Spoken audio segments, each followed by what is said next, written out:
What's happening, everybody? Peace, peace. What's going on?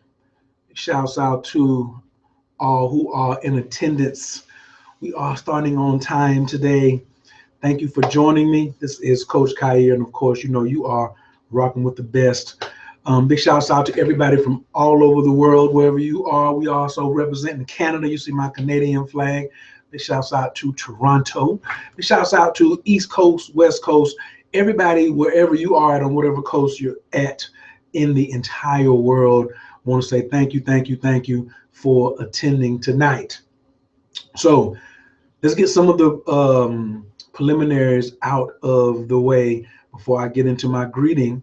I am from the South, so I have a Southern accent. Sometimes I talk fast, sometimes I talk really slow.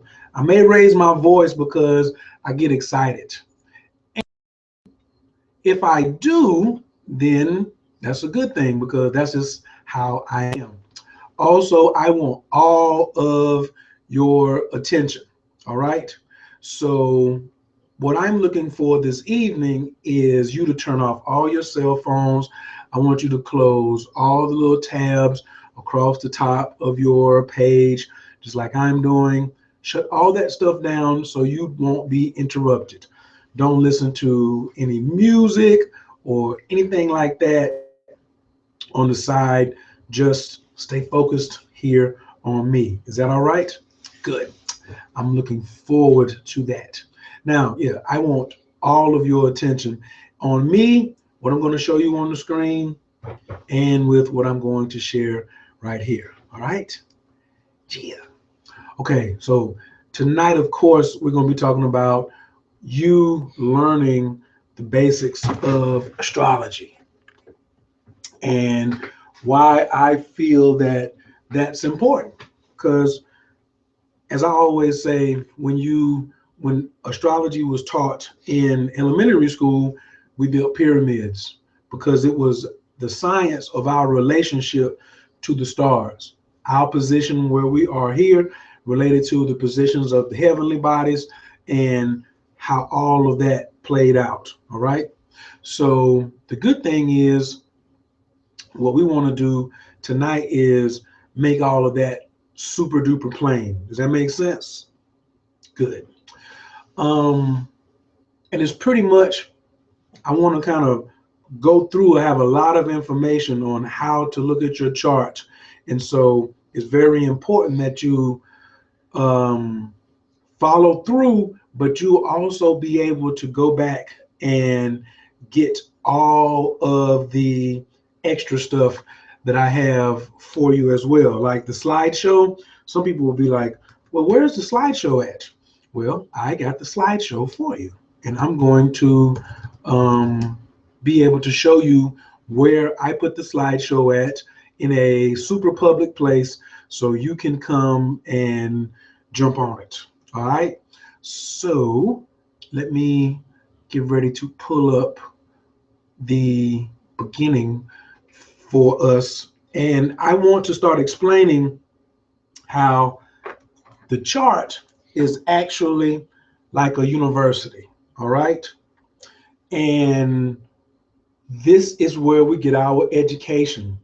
But the key thing for you to remember is you are the chancellor in the center.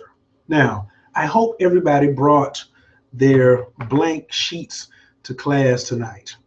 In your blank sheets,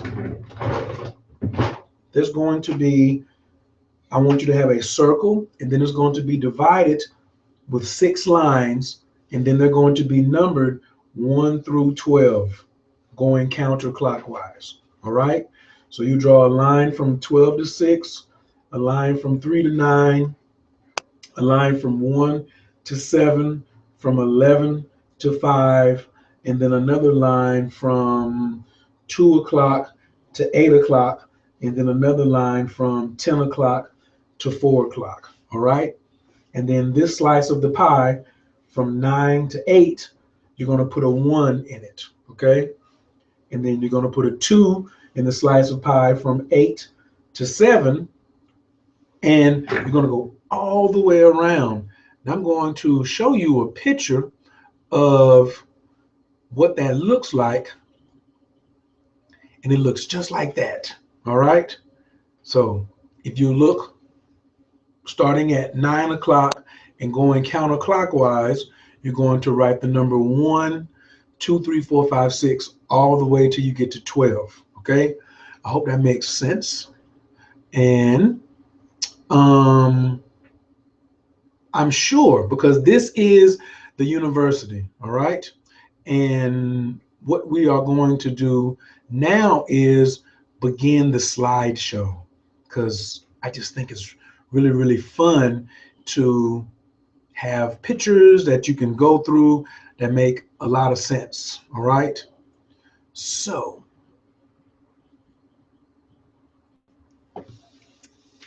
the next piece is introducing the houses. So tonight I'm going to introduce the houses, the planets, which are the professors, and the signs, which are the curriculum. And then I'm going to pull up a sample chart and I'm going to show you how to read it in and out. Okay. And then we'll open up for Q&A. All right. So let me share. Now, oh, these slides, where are they? These slides are on the Coach Khayr page on Facebook. So all you have to do is go to the Coach Khayr page on Facebook and go to albums. All right. And I already have. So if we were to go all the way back out, you would go to the Coach Khayr page. As it loads up, you know, it likes to take its time loading up, especially when I need it, right? And then you're going to click on photos. I'm just going to go back because I know it's already there. Then you're going to click on albums, and then you're going to look for houses or classrooms of the zodiac. And then we're going to start right here, and we're going to go full screen. All right. So this is the university. And I found this because an aerial view of the astrological chart is very similar to a university, and you're looking at the circular image on the inside. But remember, you're the chancellor and you're here in the middle. And when you start looking at each house is a classroom. So each of these classrooms, you may not be able to read this, but you'll see that there are different descriptions in each classroom. There's different colors for the elements. And this is pretty much like what you'll be drawing up tonight. This is a little more in detail, and you'll be able to come back to the slideshow and copy this word for word if you want. But I like when people just write down the stuff I tell you to write down, okay?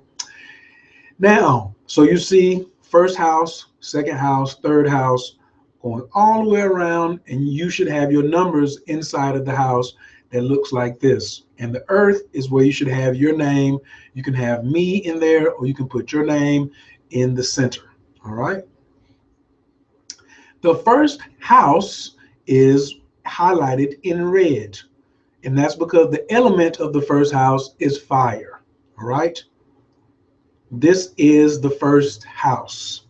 And the first house is also called the ascendant. The ascendant is what you look like on the outside.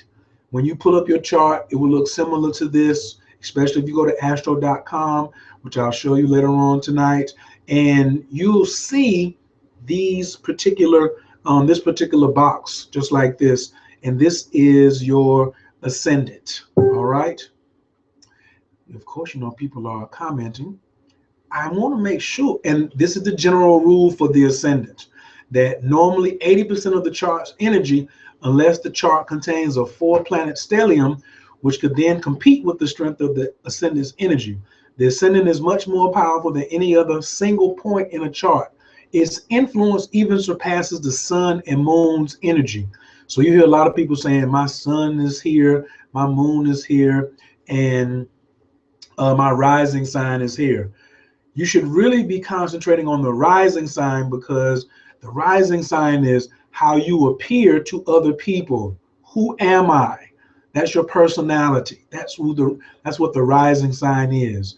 What's in a name, some people will want to say. When you introduce yourself to a person, whether it's a nickname or it's your real name, hello, my name is Coach Khayr. Hello, my name is Dr. Love. Hello, my name is whatever you want to call me.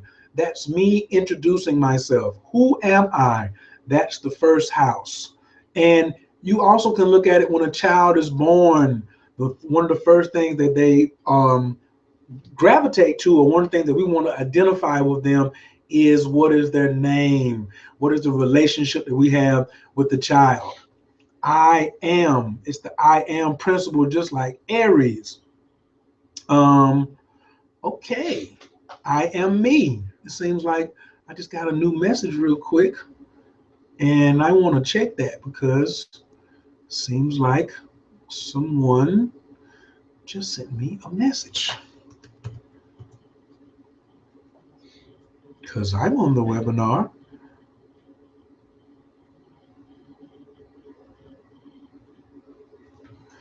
Oh,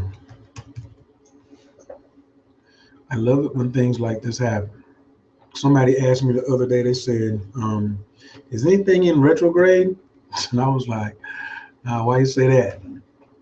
So what I'm going to do is send out a very quick link for people to join the webinar tonight. And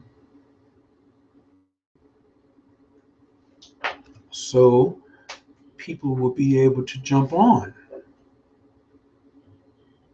And let's see.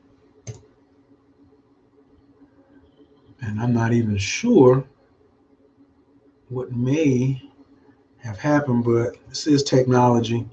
That's what I like about live programming. You get all of the good stuff in one, right? And then you have to just go with the flow. I was just talking to my roommate earlier about going with the flow.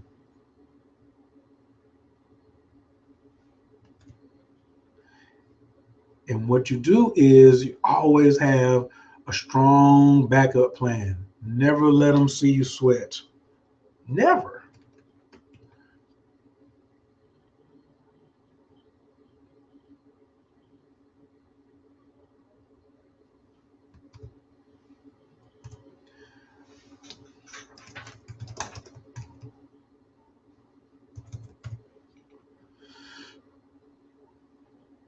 Now I knew that Cancer was rising when this um, when the webinar started tonight, and I said I'm gonna have to use some magic around here to get in. So definitely do appreciate everyone who has been patient enough to come on board and say, Coach, what's going on? So I'm glad that this happened like right at the beginning versus people saying, wait a minute, we don't see any link to get in.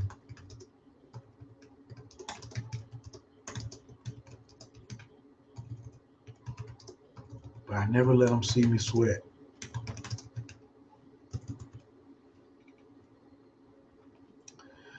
Nope. Everyone is giving me messages too. I don't know what happened, but you know what? We just stay in the game. Always have a backup plan and continue. Never let them see you sweat. I love it.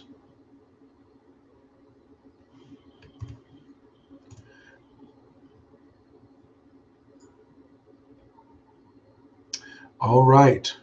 But since it's being recorded, people will still be able to come back and catch this from the beginning. All right. So there's no problem.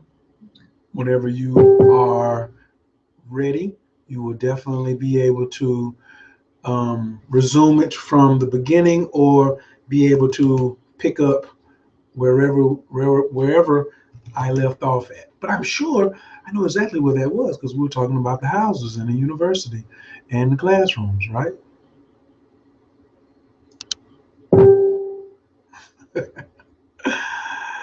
I love it when people get a little nervous.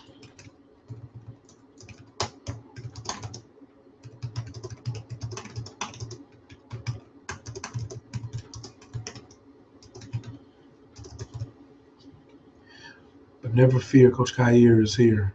That's my phrase.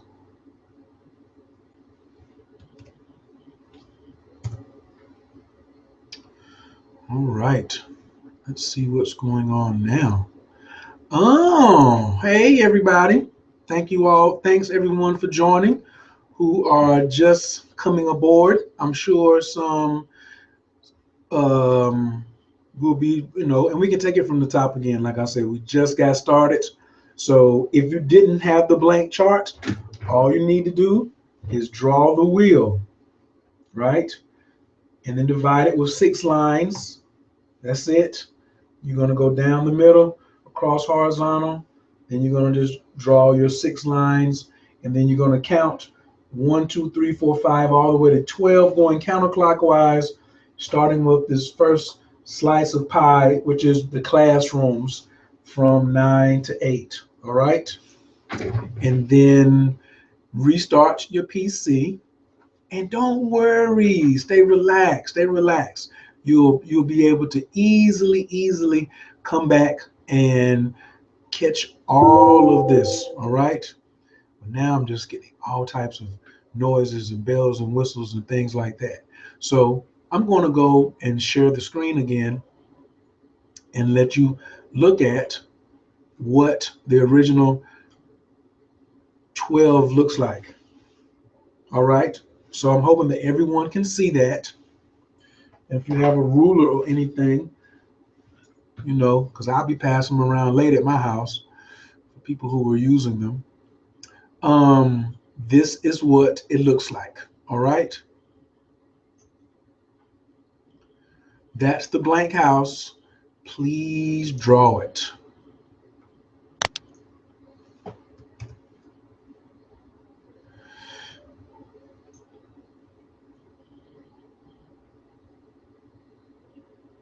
All righty.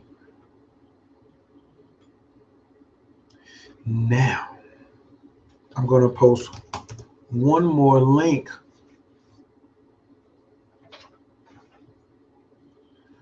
for some folks.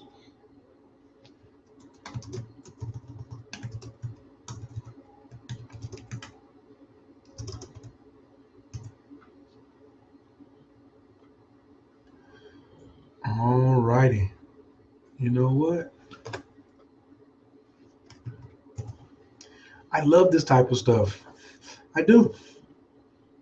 Because as long as we get it right the first time, I want people to be just ecstatic about being able to learn astrology. I'm glad that all of y'all just came in and was like, hey, teach me this science so I can have a wider diaspora in how I handle things in my life. How do I get into my purpose? Oh man, I definitely got it fixed now. Oh yes.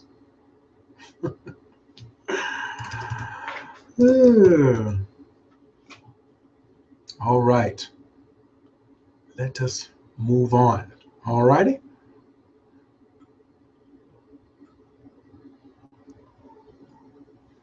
Okay. What we're going to do now is return to the houses and take it from the top. All right. I hope if you can hear, I want to do a quick sound check. If the audio and give me a 1 if the audio is clear, and a 2 if the video is clear, and then give me a 3 if you can't hear or you can't see if you're in the chat room. We're going to go over some of these technical difficulties real quick, just to make sure everyone can see what's going on. You know what? How about if we poll the room real quick to see how did you hear about this webinar? So if you can see some things of the poll that you can click on, I want you all to please click on the poll to the right. and let me know, how did you hear about this webinar? All right. Okay. So everybody can see and everybody can hear. Good, good, good. So if it's okay if I proceed and take it from the top, just give me a yes. Say proceed, Kair. Just type in proceed. And then we'll just get the party started from the top again. All right. Now, like I said earlier, you can go and catch all the slides on the Coach Kair fan page on Facebook. So all you have to do is go to Coach Kair, the fan page, and click on photos, then click on albums. All right.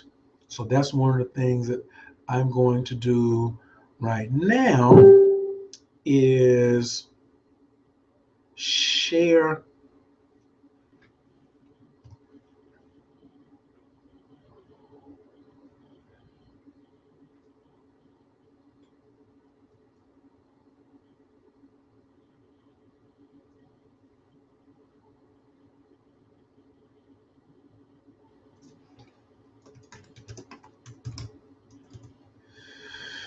Oh man, oh man. I love it when these things happen like this. Some people say they can get in, some people say they're having a hard time. Well, we're going to have to just catch the replay because we got to move on just out of respect for those of you who are already here. All right. So when you go to Coach Kair page,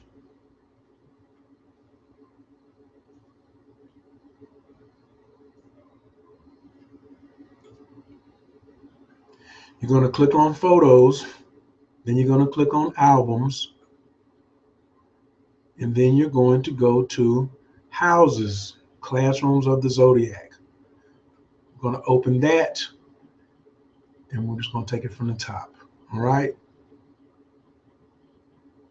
The houses of the zodiac are like a classroom because the entire chart is like a university, and you are in the center. You are in the center. You will see that each house has a different color representing the elementals. They also have different things that are taught in classrooms. There's a difference between the gym and the biology class. And in the center, where you have the earth, I want you to put your name in the center. All right. And you have all the houses going counterclockwise from 1 to 12. The first house is red because it's a fire ruled house. This is where you'll find it on the chart. And it also represents your ascendant. The first house is your ascendant. General rules for the ascendant. Ascendant is usually 80% of the chart's energy, unless the chart contains a 4-planet stellium, which will then compete with the strength of the ascendant's energy. The ascendant is much more powerful than any other single point in a chart. Its influence even surpasses the sun and moon's energy. The ascendant acts as a megaphone to the world, projecting all the natal energy through the ascendant's style filter outward in an obvious way to the world. The ascendant describes a person's outward personality, lifestyle, major life events, physical characteristics, physical health, attitude, worldview, and how they are viewed by the world. 80% of the chart's manifestation is determined by the ascendant's quality and conditions. All the chart's energy must be related back to the ascendant for accurate interpretations, which is why I always say it's very important to know that you have the right ascendant. A lot of times the time on your birth certificate is inaccurate and you are looking at the wrong ascendant. I just had a person who's been studying for like 15 years thinking that they were a Libra rising and they were a Virgo rising. Therefore, they were only getting 66% accuracy. So that is one of the things that we learn over in the Keep It Simple astrology course, because that's not a basics. You have to go to someone who knows how to rectify your chart to make sure that you have the right birth time. In the first house, it's all about who am I? It's all about what's in a name. It's all about who are you? When you were born, The first thing they gave you was a name to identify you with. So you'll be able to relate with other people in the world and tell them, hey, this is who I am. That's the first house. I am Jonathan. I am Kair. I am Arletta. This is the I am house. I am me. This is who I be. All right. It's also the body of the car. It's what people see when you originally pull up. Not the engine, but it's the body of the car. All right. And it's also the face. It's the first thing people see when you show up. People are looking at these points of recognition. They're looking at your eyebrows and, you know, your teeth and your nose and things like that. And that's what they have, this facial recognition software that's also looking at who you are, and they're looking at identity. Looking at, you've seen all the spy movies where they look at your eyes to tell who you are. Okay, so this is, you know, eye study, nose, mouth, all these things make up the characteristics of the first house. Your personality, what makes you the way that you are. Also, the first house represents guns. That's right, guns, violence, action is where you are initiate things. When a person pulls a gun out, he or she is initiating something, and a gun also is action. So the first house and the ascendant is also action. The second house is green because it's an earth sign. First house was red for fire. Second house is green for earth. And this is where it is located at on your chart. The second house is all about money. And I'm talking about not just any kind of money, but my money, the money that goes in my pocket. So in the second house, you should write personal money, resources, the things that I value. I call it pocket or pocketbook money. This is money that you earn yourself. I love my money. Nothing wrong with it because you need resources to get things done in the world. All right. And here's your handbook. I know the ladies love this one right here. I don't know if y'all still want Gucci bags, but if it was full of 20s like this and 50s and 100s, I'm pretty sure that y'all would be like, sure, I'll take that. What y'all like now? Tom Ford's MCM bags. Y'all just like a pretty bag that's big and full of money. And I always say, don't you get a big bag that ain't got hardly no money in it.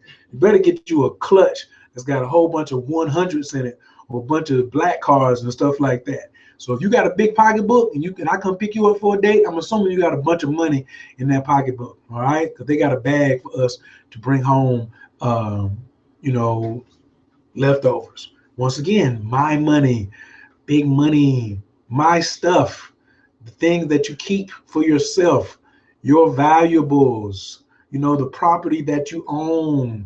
These are things that you like. Now, even though these looks like accessories, these are not just, these are things that you own. These are all yours, that you want to have your glasses, your shoes, your pocketbook, your everything. Also, it's the sign of resources, coal, plants, oceans, energy, minerals, natural gases, animals, oxygen, timber, anything that has something to do with resources. The second house is it. And the food, woo! Second house, man, we like some groceries. We love to eat and we love food, all types of good things, because the second house rules the mouth as well. So you see all these good delectables. All right. It's also the sign of Taurus, which is the bull. Big time money, baby. That's right. Big shouts out to Team Taurus, all of you who are in the building. I find the most unique pictures, don't I? I love it. Third house is an air sign, and it's also it's yellow in this particular description. If you like to use yellow, that's cool. And this is this, when we're talking about the third house, we're talking about what comes out of your mouth. Speaking, singing, the words that come out of your mouth, making announcements, the bullhorn, talking, I write. It also, the third house is your siblings, your brothers and sisters, or the people that you call brothers and sisters. They don't always have to be blood related. And short trips. The third house represents short trips. It's around the corner. And it's a quick house, because look, we're already at the fourth house already. The fourth house is a water sign, a water house. And the fourth house is emotions. Look at all those emotions: happy, sad, anger. It's also the sign of magic. This is the house that we grew up in as well.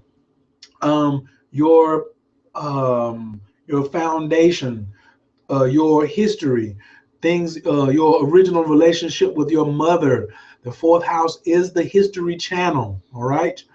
Did all where I grew up at, number four, and it's the house of magic. That's right. This is Big Mama's house. Magic, magic, magic, magic.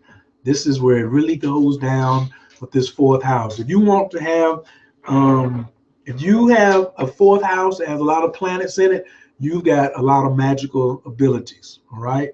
The fifth house is the second fire house, and it is the house of the willpower. I will is the key phrase with the fifth house. Willpower. It's yes, I will. It's an indomitable spirit. It's the me house. I love me. It's a house of love, and it's also the house of children. Children are the fifth house because this is where we have fun at. Children love having fun, and our friends, and this is our close friends, not our like social networks, but our regular friends that we kind of like hang with on the norm, who we say my best friend and things like that. That is my fifth house. Also, the fifth house is the house of casual sex. That's right. Not a long-standing relationship, but what some might call your one-night stands, or there's not a lot of ties that bind. There may not be a committed relationship, or your booty calls. That's for your fifth house.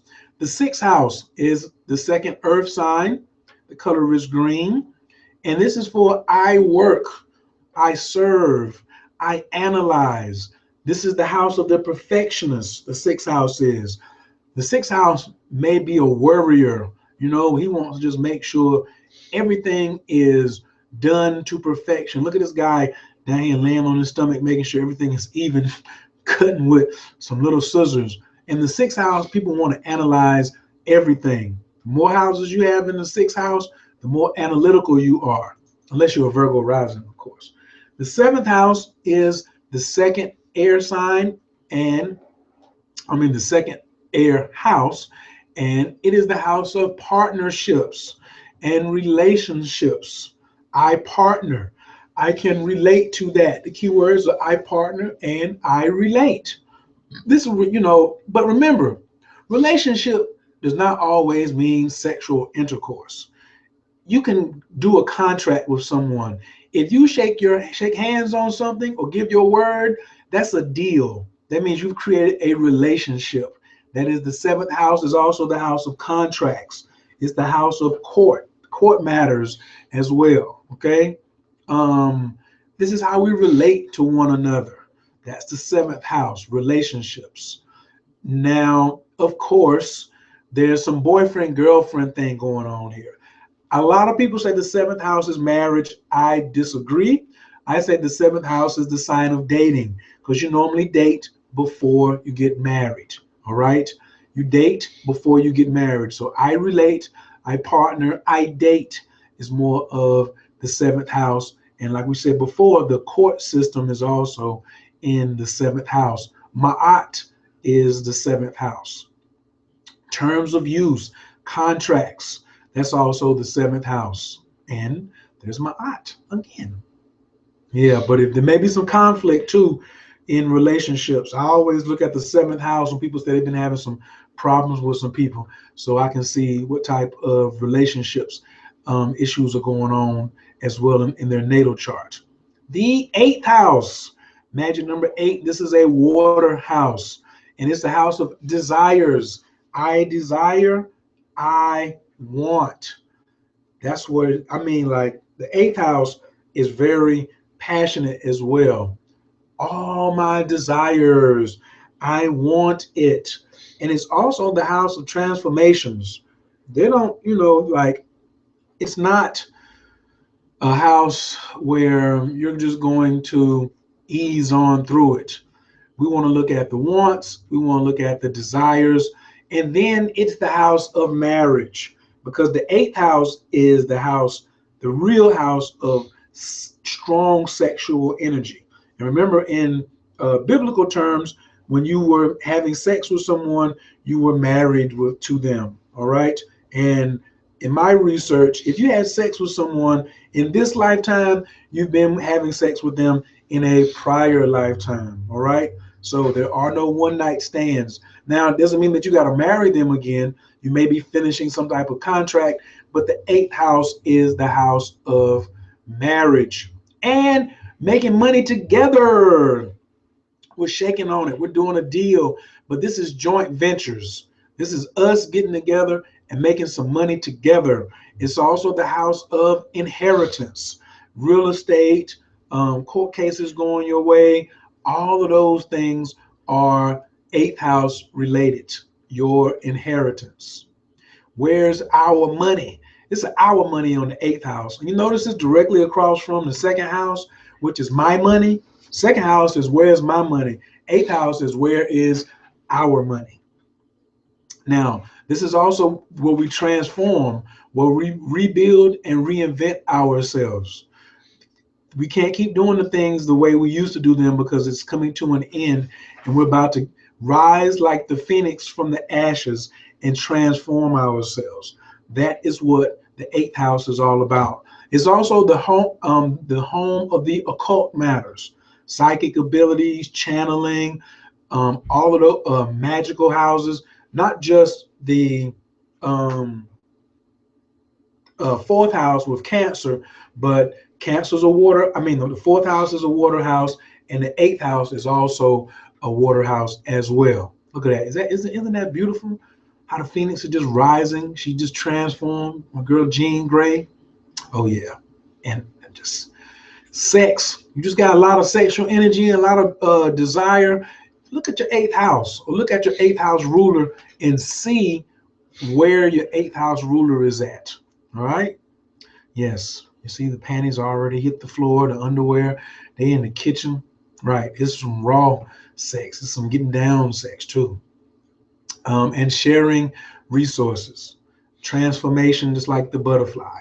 Now, the ninth house is a fire house. And this is I see. I see is the ninth house. Put your binoculars on. Look out there. It's the visionary house. You're using your telescope and you want to have vision. It's also international travel, the ninth house, getting your passport stamp, hitting India up, London. If you have a propensity to like do a lot of traveling, look at your ninth house or your ninth house ruler. Probably will let you know that you like moving around the entire globe. Also, the ninth house is the guru. The guru is teaching you these sciences. And I mean, it doesn't, they could be teaching you culinary skills. They could be teaching you how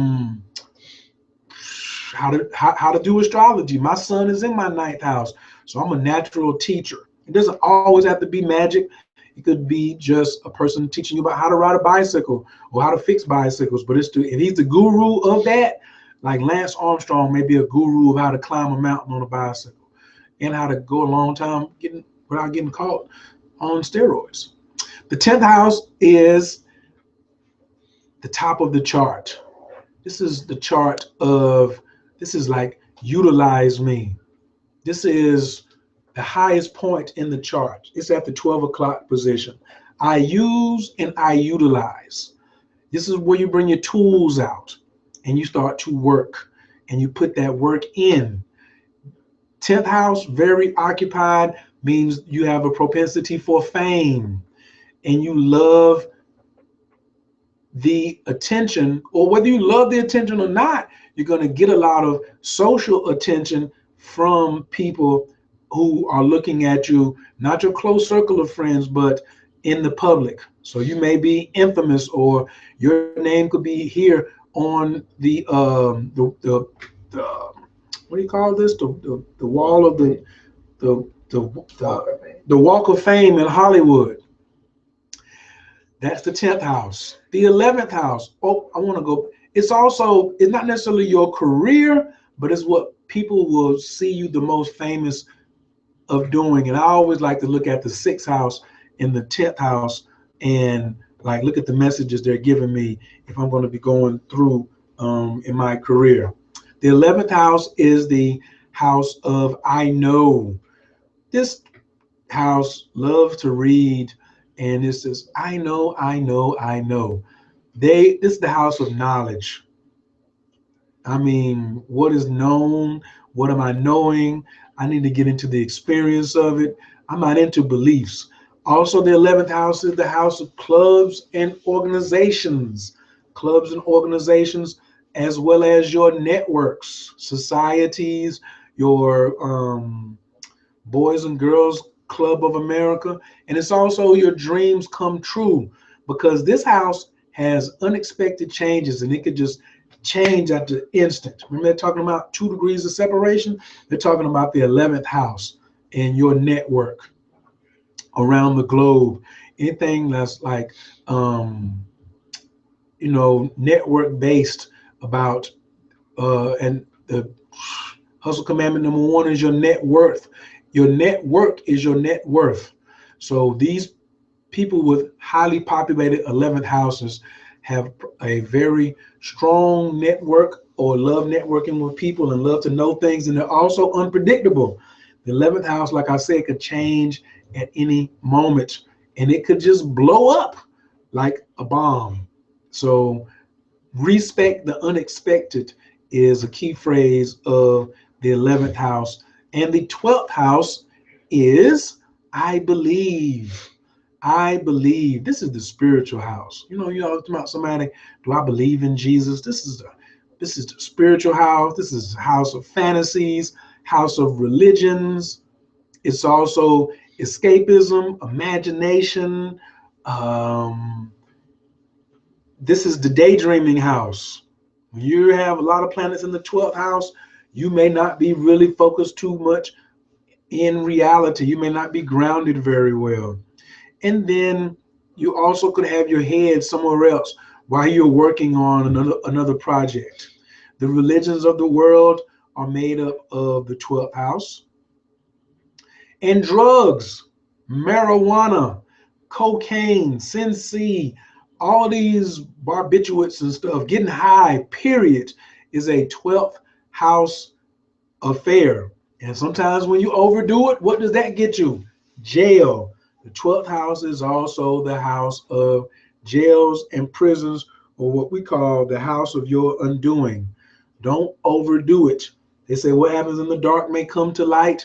Well, that's what happens, because you can't keep dealing with all of this and think that this is not too far behind. So stay away from this so you can stay free, all right? Because you don't want this to be you.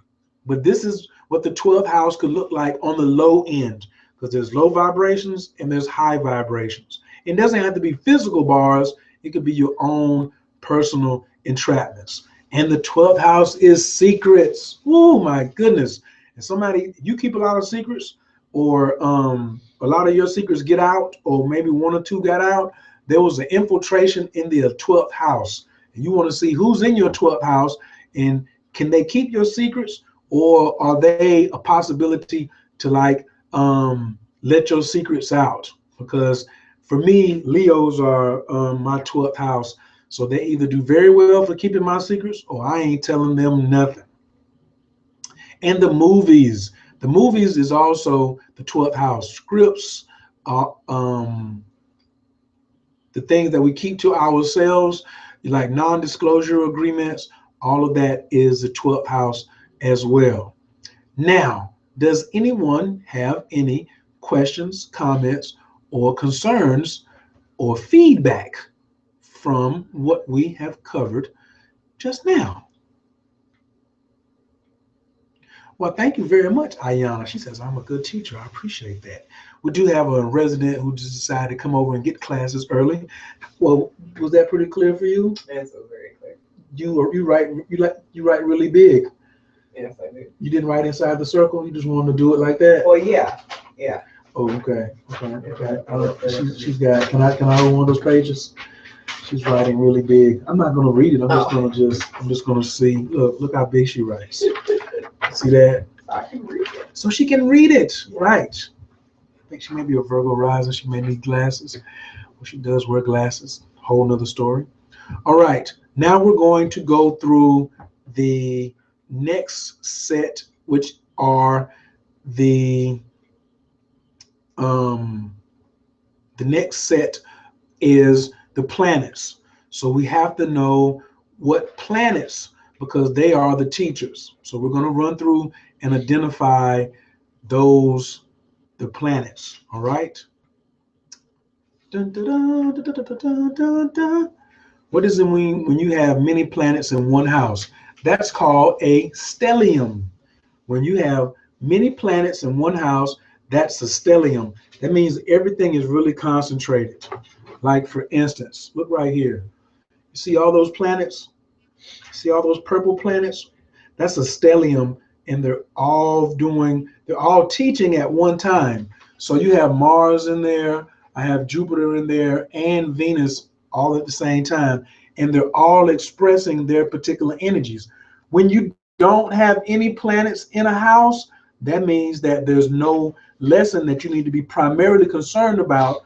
But where you do have the teachers is where the biggest collection of energy is at. Imagine if you had a dinner party and you put three people on a piano bench at the kitchen table. So everybody else had one chair, like I'm the only one sitting here. If two more people came and tried to sit here, they wouldn't, that would be a stellium. Especially if three more people came to sit here, like one here, somebody on my lap, I'd be looking around, but I would still have my personality. All right.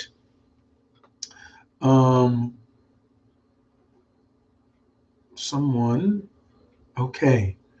Where did these associations for each particular house come from?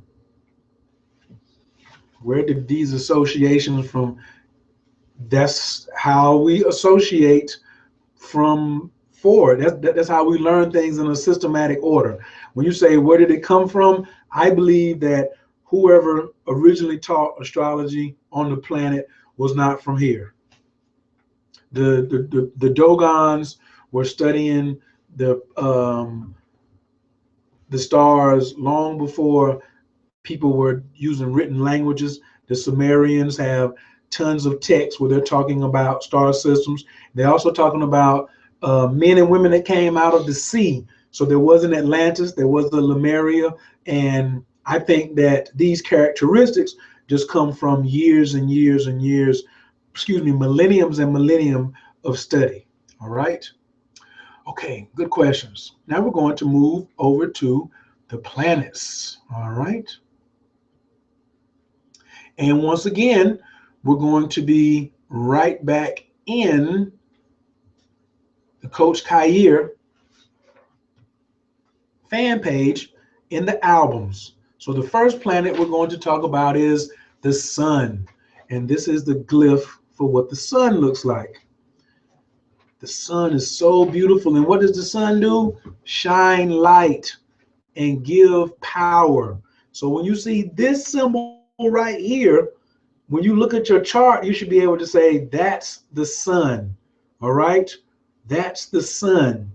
And this is where the life and vitality is being applied the most in the chart. The sun is also the personality, what makes you the way you are. So you got the rising sign and you got the sun, but the sun is more of a secondary. It also represents the willpower, and it's also the engine. I should have had a slide in here. It represents the engine. The next planet is the moon. The moon, this is what the moon looks like. All right. And the key words for the moon are emotions. It also resides in the fourth house. It rules Cancer, and it's all about magic and nurturing. All right. Magic, nurturing. And it's also very powerful because it's the fastest planet that moves around the zodiac, because it goes one circle every 28 days, where the sun takes 365 days.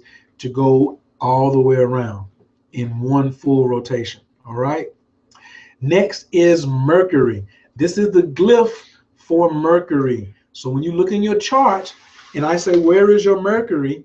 You should be able to look at your chart and say, hey, there's Mercury. That's what it looks like.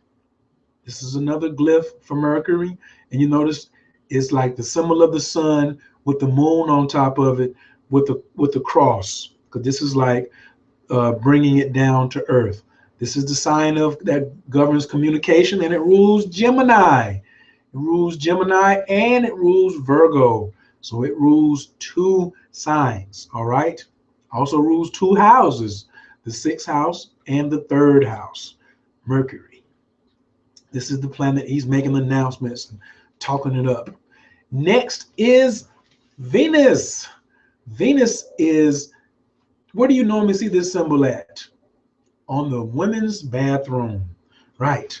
So Venus is your symbol for the women's bathroom. It's for feminine energy.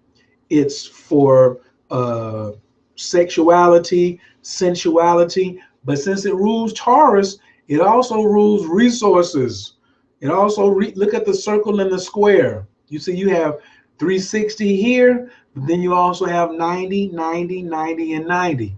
So this is an as above, so below type deal, okay? So Venus represents everything that the second house represents.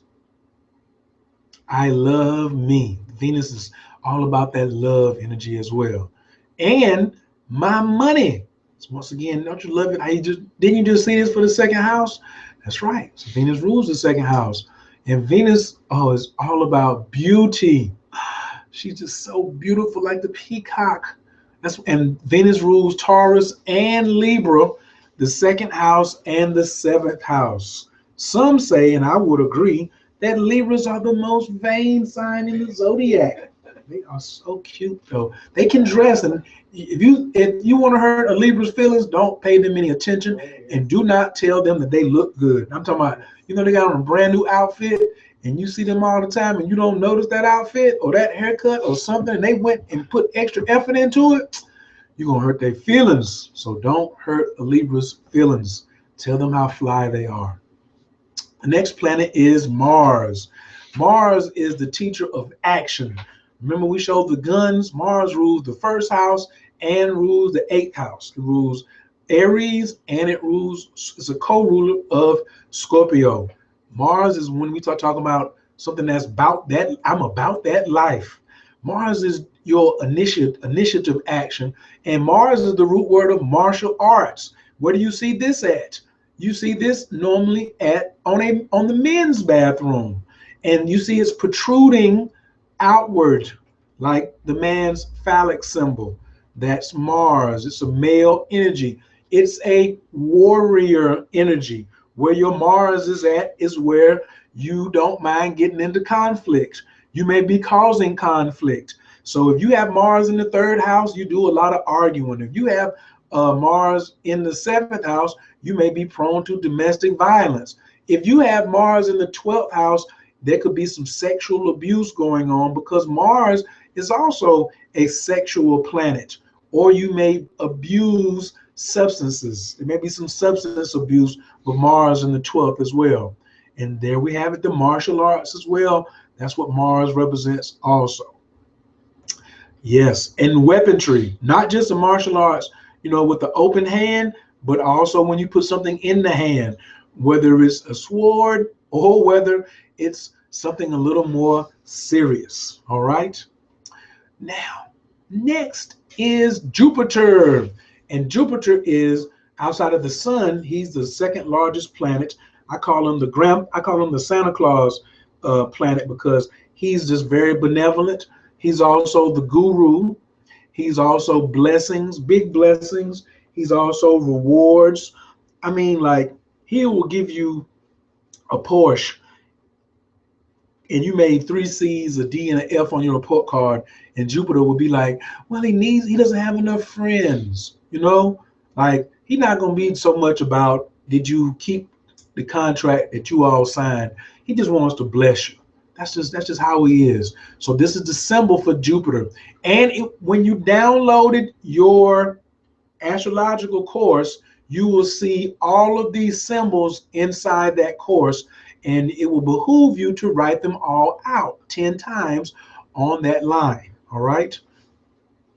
And Jupiter, once again, is the guru or the sage or the master teacher or the philosopher. Now, Saturn, on the other hand, Saturn is another uncle. This is Saturn is father time.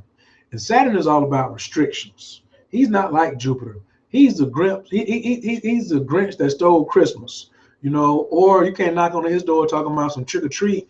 He just slammed the door in your face and said, "Get off my porch before I call the cops." And Saturn is all about rules, regulations, and restrictions. Write that down. Saturn's keywords are rules, regulations, and restrictions. He rules the 10th house. So he rules the house of fame. So you can't just have fame easily. There has to be some type of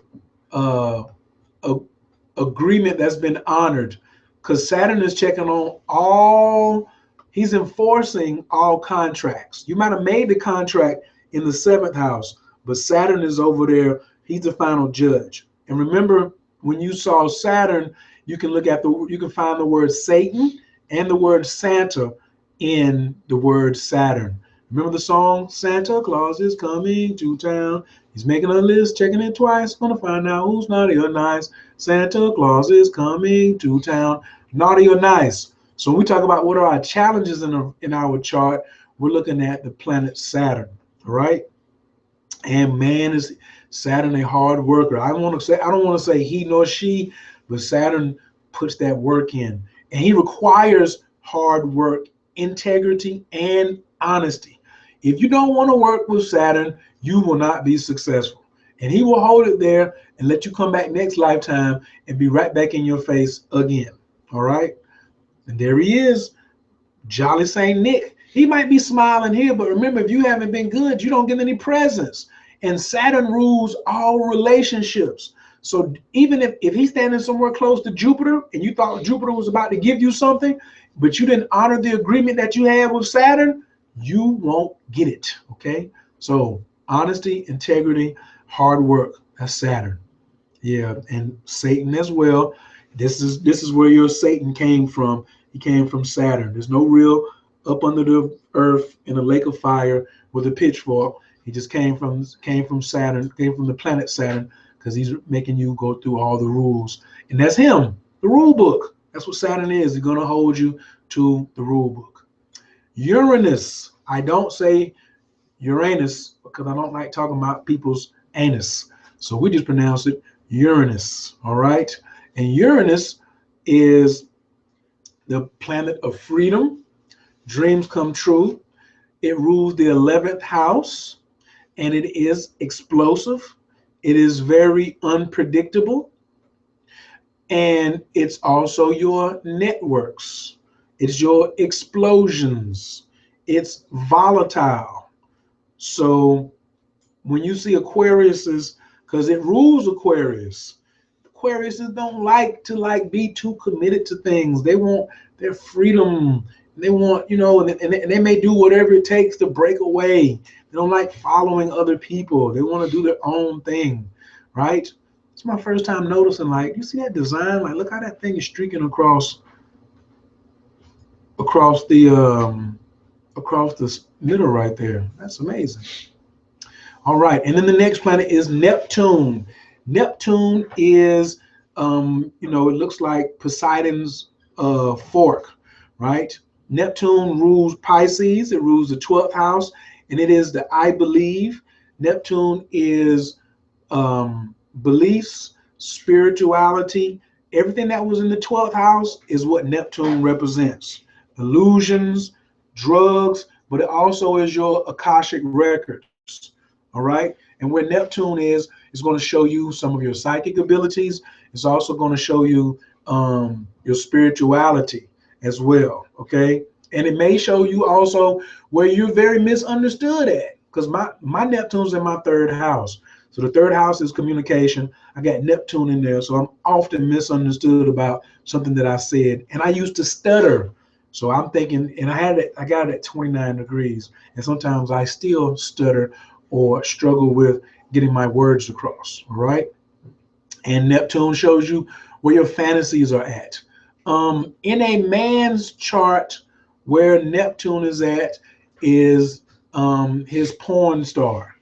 For you ladies, where Mars is at in your chart is your porn star. All right. So when you see Mars in your chart, whatever sign that's in, that person is representing your porn star. When you see Neptune in your chart, brothers, that is that's your porn star. This is like the casual sex partner. There's no big commitment. If you're looking for commitment, men, you want to look more toward where Venus is located, and ladies, you want to look more for where your Jupiter is located. Jupiter is the knight in shining armor, or your Prince Charming, and your ideal husband is your sun sign. So if you're a Libra, then the ideal husband theoretically is a Libra. If you're a Taurus, then your ideal husband's ideally a Taurus. It doesn't mean that's the only person that can be your husband. And under certain circumstances, I wouldn't do it. Because if you got a stellium in a sign with your sun and that person does too, it's too busy. And I just disagree with it, you know. So I know some people like really close by me who have stelliums in Libra, and they shouldn't date Libra men. Just, you know, that's just me. They shouldn't do it. All right. So of course, it's all about the daydreaming factor as well, and religions of the world, spirituality, and what you believe in. Escape, imagination, and secrets. Definitely secrets. I think that's why people tell me so many secrets, is because I have Neptune in the third house. And I'm a victim of TMI almost every day. Every day I'm finding out something that I don't need to share with other people, that somebody told me in confidence. And this right here is a look on my face, just like this. I got some information today that made me do this. Just let's look at this picture right here. I get this really, really. I got some information today that made me look just like that right there. I was like, Bumbleclot. Anyway, and the last planet is Pluto. Pluto, man, this is where your transformation is. Where's your biggest transformation is wherever you see Pluto at. This is where you came to transform. Is your Pluto in the first, second, third, fourth, fifth, sixth house? My Pluto's in my first house. So my identity has to be transformed. And man, do I get challenged on that consistently. Also, wherever Pluto is at in your chart is where people are jealous of you. So since Pluto's in my first house, people are jealous of who I am and my personality. Now, not all of them, but people who are jealous of me, 9 times out of 10 is because of my first house placement. But everybody's not jealous of me. You're not jealous of me, are you? No. Right. And I'm not jealous of people either, because what they have is their own chart, and they have to go fight through their own stuff too. So, but when somebody is jealous and you can't figure out why, go look and find out where your Pluto is at, and you'll see what is popping off, right? Also, I did say that Pluto is, you know, your transformation. Pluto is surgery. So wherever you see Pluto at, you have to be careful for surgery and where your scars are going to be at. All right. Why in the world did that just happen? Pardon me. I was trying to close that. I was trying to close that box out, and it just didn't go well. So we'll just go back and we'll bring it back up, even though we were almost finished. But now you're seeing exactly how to get back to the album for the planets. And then we scroll on down and we get right back to surgery and cutting. So where Pluto is at is also where you may have some injuries to the face or things like that, some scars on your face, or somebody might try to cut you on your face or something like that. It doesn't mean it was on purpose. It may be accidental. Next is the North Node. This is very, very, very important, and probably what I want to talk about tonight, really, really seriously, is your purpose. The North Node is your spiritual GPS. That's what the North Node is. It is your spiritual GPS. This is like the canvas that you draw the rest of your life on, because the planets are the brushes and the paint, but the North Node is the canvas itself. And this is where you are headed, your spiritual destiny. This is my destiny. You want to know what your purpose is in life? Go find your North Node and look at it and stare at it. If you have a North Node in Pisces, raise your hand, because I have North Node in Pisces as well. I'm thinking about making a group, a support group on Facebook just for Pisces North Node people, because you don't have any ideal. And I'm not lamenting, but you know how rough it is on us out here. I'm telling you, Pisces North. Now, others, the other 11 North Nodes, you may feel the same way when you start studying what your North Node is. But I fully feel that people put too much time on their sun sign and their moon sign, and they do not look at what is my destiny while I'm down here. Because my sun is in Taurus, moon's in Libra, Virgo is rising, and then my spiritual destiny is over in Pisces. All right. And then your south node is the opposite. All right. My nephew one time, when he first saw this, he said, "It looks like headphones, Uncle Kair." And that was good insight, because you need to listen. Can't you see the head right on the inside with the two eyes and the mouth right there and the nose? You need to listen to your spiritual destiny and align with it. The south node is your rear view mirror. These are the things that you're good at because you've already done them in a past lifetime. But guess what? You came here to grow. So growth is the purpose, everything else is the result. So your south node is what is behind you, what you've already mastered. And a lot of times people struggle through life because they're always looking, they're have the car and drive, but they have their focus in the rear view mirror, looking at things that they've already accomplished, or they're talking about their past all the time. Well, the reason I made this decision because you know how people are. Have you ever heard someone say, you know how people are? Or when people are ruled by their fears, fears are in the past. Fears aren't in the future. They aren't in front of you. It's because of something that happened in the past. You got bit by a dog or something like that. That's in the past. Let it go, versus trying to keep making an excuse to say, this is why I don't do what I do. And Chiron is your wounded healer. Now, these last three, the North Node, the South Node, and Chiron, are not planets, but they are teachers. I repeat, they are not planets, but they are teachers, okay? They are not planets, but they are teachers, and they represent positions and navigational aids in your chart. The Chiron is the wounded healer. What needs to be healed that happened in your childhood? And when you heal from it, you move forward with it to help other people. We all have a Chiron in our chart. So I'm really hoping that I'm demystifying it, that you're looking at, I'm a Scorpio, so everything got to be Scorpio this way. You know how Scorpios are. What if their Chiron is in Aquarius? And what if their North Node is in Leo? And what if their rising sign is Pisces? And then their sun is in Scorpio? There you have so many other dynamics to look at besides just that. All right. This is where you're going to help others when you start solving your Chiron. You see this helping each other, umbrella, come up the hill. You can borrow some of that. Let me help you get where you're going. Let me put you on my back. Let me give you some assistance. This is the wounded healer. Are there any comments, questions, or concerns? Please speak now. How y'all doing over there? Where can you get a copy of the homework? All right, all right. Let me see about having you. Did I? Oh, it's in your,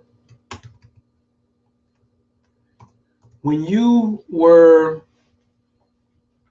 when you signed up for the course, and then it gave you a thank you message, there was a link for you to download it.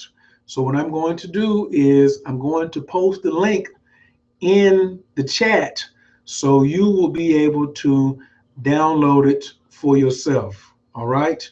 And this is from my Dropbox. And all you have to do is hit this link and then drop it. All right. This is for everybody.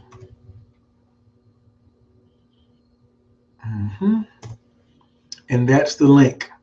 What if you don't know what time you were born? That's okay. Just for now, if you're not going to get a reading, you want to make it so where your sun is on the ascendant. So I would use sometime between 6 and 7 o'clock a.m., or maybe even between 5 and 6, something like that. Maybe 5:30 a.m., something like that, between 5:30 and 6:30 a.m. If you don't know what time, you can go to Coach K Astrology .info and leave a message and say, please help me find my time. I do that for all clients, whether they know what time it is or they don't know. We verify the time. Sometimes it takes like 30 seconds. Sometimes it takes about 10 minutes. So I'm going to ask you a series of questions about some things that happened in your life before you were 12 years old. And then we'll use that to determine what time you were born. Okay. Your Chiron is in the 12th house. Is that a double lesson? Everything's a lesson. Remember, if wherever Chiron is at, he's teaching. Wherever Mars is at, he's teaching. So if how many planets do you have in the 12th house is the question. Okay. Is South Node called retrograde? No. Good question, but South Node is not called retrograde. Retrograde is when the planet appears to be going the opposite direction. All right. And I'm going to pull up a chart in a few minutes after we cover the signs, and I'll be able to show you what you're looking for to look at for retrograde planets, so on, to like know if you've got retrograde. I'm going to show you a simple shortcut to see if you were born with any planets in retrograde. Retrograde is not a terrible thing, and it's not limited to just Mercury. Please type that in, everyone. Every planet can go retrograde. Please type that in the chat. Every planet can go retrograde except for the sun and the moon. All right. Oh, well, if you only have Chiron in the 12th house, then that's kind of like a secret wound. A lot of people don't know that that happened to you when you were a child, but you still need healing from it, and you still need to, once you have healed from it, that's going to be a platform for you to stand on to help other people who have done that, who suffer from that same thing. A lot of people who are like healers or in the wellness field, and you want to know what your niche is, or even if you're not in wellness, you want to know, like in some other entrepreneurial field, your niche is you want to help other people, right? So find out where your Chiron is, and then look up the dates when Chiron was in that sign for the last, since you've been born, and for 30 years or 40 years or whatever. And those people, you all will have this assimilation to, I don't know if assimilation is the right word. It's you all will have this, you all will gravitate toward one another. You have a gravitation towards one another. Thank you. Every planet can go retrograde except. Any significance to having 3 planets in retrograde? Sure, I have 5 planets in retrograde. Dr. Jewel Pulcrum has 6 planets in retrograde. We haven't got to retrograde yet, but I guess I could throw it in there. Retrograde means I'm going to review this lesson. It gives me more time to review. All right.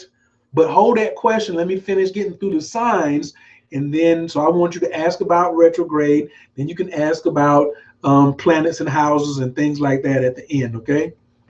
Um, y'all are doing good. Every planet can go into retrograde.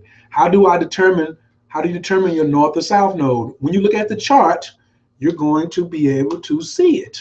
All right. When you look at the chart, you're going to be able to find your north node. And I'm going to find somebody's, I know, because I have Tupac's chart. Um, I want to use somebody who none of you all know. Or, no, we'll just look at my chart because I ain't putting somebody else's chart up there and then they'd be like, I can't believe you were showing people my chart.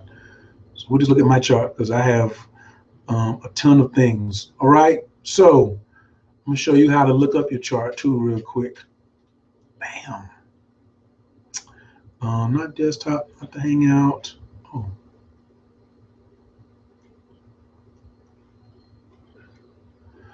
All right. Hopefully you all can see. That's not what I'm looking for. That's not what I'm looking for. That's not what I'm looking for. We already gave that. We're right here.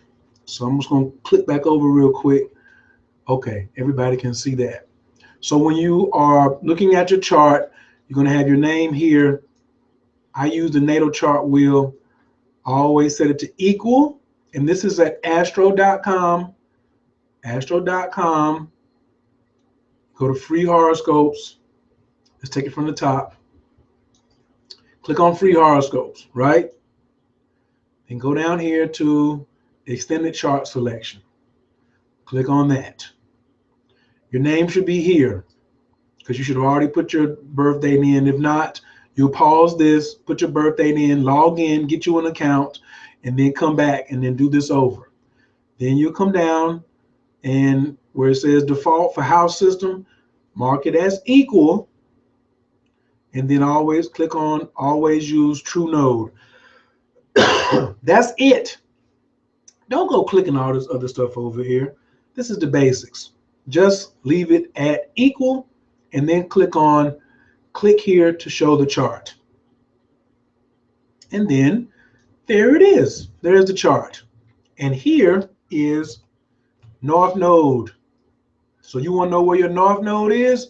You look on the chart and you're looking for the headphones, or you want the shortcut, you just look down here and it says true node. All the planets and the symbols are right on the left. Y'all like that, don't you? That's nice and easy, right? You just look down here. Some people you look and say, what is this right here? Look down on the bottom. See? Neptune. Neptune. That's a good exercise. Go find Pluto down here and go look for it up here. And I'll say, oh, I got Pluto in the first house. Okay, good. I got the sun. Oh, there's the sun. And it looks just like that symbol. All right. Now, I'm going to come back to this, but that's how you find, and you find your south node is not on the chart, but it's the direct opposite of whatever the north node. So you see it's at 8 degrees Pisces. So if I draw a line directly across, it's going to be at 8 degrees Virgo. It does not show it on the charts, okay? It does not show it on the charts, but it is the opposite of your north node. The south node is 8 degrees Virgo, all right? And when you're searching, you want to type in Virgo south node, and you're going to get all of this information. Now look how north node and Pisces came up with south node and Virgo. When you type in one, normally the other one will come up, all right? But the Virgo south node is your personal poisons, the things you've already mastered in past lifetimes. So let's say you typed in Taurus north node, it will probably pull up some south node in Scorpio stuff at the same time. All right. Okay. I hope that helped. Did that help everybody? That helped? It did. Good. You have 4 houses in the 12th house. Am I in trouble? You don't have 4 houses in the 12th house. It's impossible. You can't have a house inside of a house. You may have 4 planets inside of a house, but you can't have houses inside of houses. Okay? That site is astro.com. All right. Your North Node's in Aquarius. That's great. Now I use different sites for different things, but for you all, I want y'all to use astro.com. Thank you, Marcia, for typing that in there. My assistants. Big round of applause for my assistants. Yay. I have some stuff on here where I could like make noises and stuff, but it's kind of like I'm scared to use it because then I may mess up my that's not what I'm looking for. Yeah, we're just gonna leave that alone. We're just gonna stick to what we're doing. I just do the hand clap. All right. Next we're going to move over to the signs. This is going to be the last section before we get into Q&A. All right. And I'm also going to show you, after we go through the signs, which is the curriculum, how you read your chart. Okay. Are y'all having fun yet? Let me ask y'all another quick question and see, has I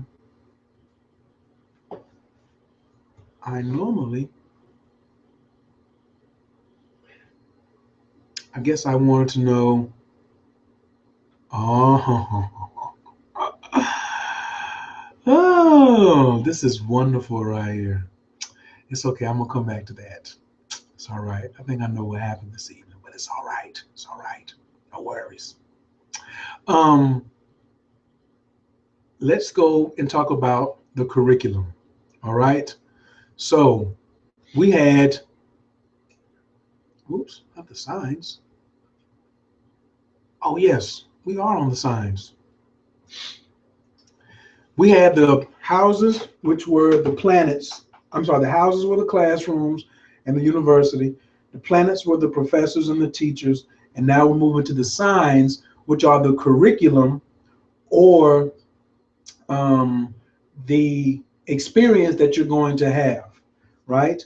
Now, Aries is the natural sign of the first house, but it doesn't mean it's always going to be there, because according to whatever time of birth, time that you were born, Aries could rule any of the houses, all right?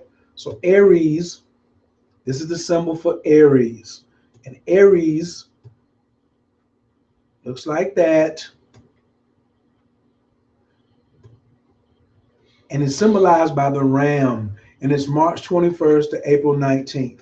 It's very, very important that you know the dates for when Aries is, March 21st to April 19th. It's symbolized by the ram, forceful, assertive, sexual, able to climb to high places. The glyph depicts the long nose and horn of the ram. That's the Aries, all right? Forceful, assertive, sexual. It's the initiator, March 21st, April 19th.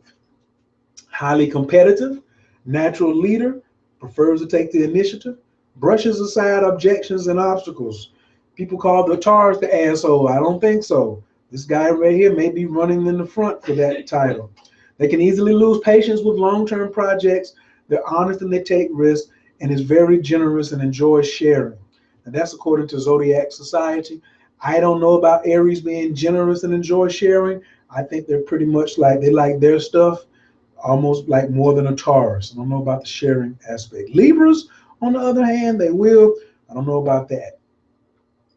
Honest and direct, courageous, root chakra, passionate and spontaneous, self-knowledge, absolutely, they are focused on themselves. That's the ram. Courageous. Just write down some of these ideal, some of the things that stand out to you, all right? And remember, these are qualities that every one of us has, because you have a house that is ruled by Aries. My 8th house is ruled by Aries. So that's my partnerships, getting money with other people, when I want to be married, intense sex, those type of things for me have an Aries influence. That's Aries rules my 8th house. Next is Taurus. Yeah, this is the glyph for Taurus. Yes, yes, yes. Big shouts out to Taurus. This team Taurus is in the building. We are April 20th to May 20th. We're symbolized by the bull, strong, steady. I don't like the word stubborn. I like to use the word persistent, and is known to be both fierce and gentle. And I'm fierce and gentle, aren't I? Yes. This joker had to roll her eyes to see whether she could remember whether I was fierce and gentle. You were looking up to the right. The glyph depicts the head and horns of the bull. All right? That's what the glyph is representative. And I don't want anyone to write down stubborn because that's a Capricorn. I want you to write down persistent. All right? April 20th to May the 20th. All the Tauruses I know are stubborn. All the Tauruses that you know are persistent. You want them to change to do what you want to do, and they're trying to get where they're going. It's not that we're refusing to go your way. We already have a plan, and we like to stick to it. We are persistent, especially like making love with the Taurus. If you want to have an orgasm and you want the Taurus to maintain until you finish having an orgasm, ladies, you won't call that stubborn, will you? No, you call that persistent. So he stayed right there, honey, while I got mine. You see what I'm saying? Yes. That wasn't stubborn. Don't talk about stubborn. You need to go talk to a Capricorn about being stubborn. All right. This is the glyph. This is what the Taurus symbol looks like in the sky. And all you Tauruses know that we're persistent. You know, don't I took care of that over here in the peanut gallery, you know. And then this is Gemini. That's the next sign. And Taurus is the natural ruler of the 2nd house. Gemini is the natural ruler of the 3rd house. This is the glyph that rules Gemini. And Gemini also rules communication. I talk, I speak. Everything that you saw on the 3rd house is also ruled by Gemini. So when you see Gemini like on the 10th house or the 11th house or the 5th house or whatever, it carries those same keywords from the 3rd house. All right. Wherever the sign is ruling, it carries the same keywords as the initial classroom. All right. Gemini is symbolized by the twins. The dates are May 21st to June 20th, and it represents duality in human nature, versatility, rationality, and communication. I sometimes say that Geminis have ADD. They can't pay attention because they over here one time and they over there the other time. But then I said, you know what, y'all are just great multitaskers, you know, but they're just very mental. And so like balanced hemispheres of the brain, I can give Geminis that. But the duality in nature definitely is symbolized by the Gemini. Here you have another symbol for the Gemini, the twins, just looking at each other, just adoring themselves, probably like looking in the mirror, like a Libra, of course, as well, I mean. And here's what that star constellation of Gemini looks like. And then Cancer. This is the star constellation, of Cancer. And it's from June 22nd to July the 24th. That's the Cancer. That's the symbol. Some people say it looks like the yin and the yang. That's cool. And here we have it again. And Cancer. Now, some dates say the 24th, and some say the 22nd. It is not always the same every year because it depends on when the sun crossed over into that sign. So just like Aries, I'm sorry, Aries sometimes may run over into the 20th, and it may not leave and go into Taurus until 10 o'clock in the morning on the 20th. So maybe somebody born at 3 a.m. in the morning on the 20th could be an Aries. So you really have to go in and look at the specifics of the time you were born to see where the sun was at, because it's not a perfect circle path. All right.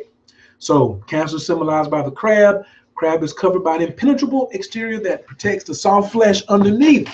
When the crab feels threatened, they retreat into their shell and they hurry back into safety of the sea. This glyph depicts the claws of the crab. Some people may call the crab needy.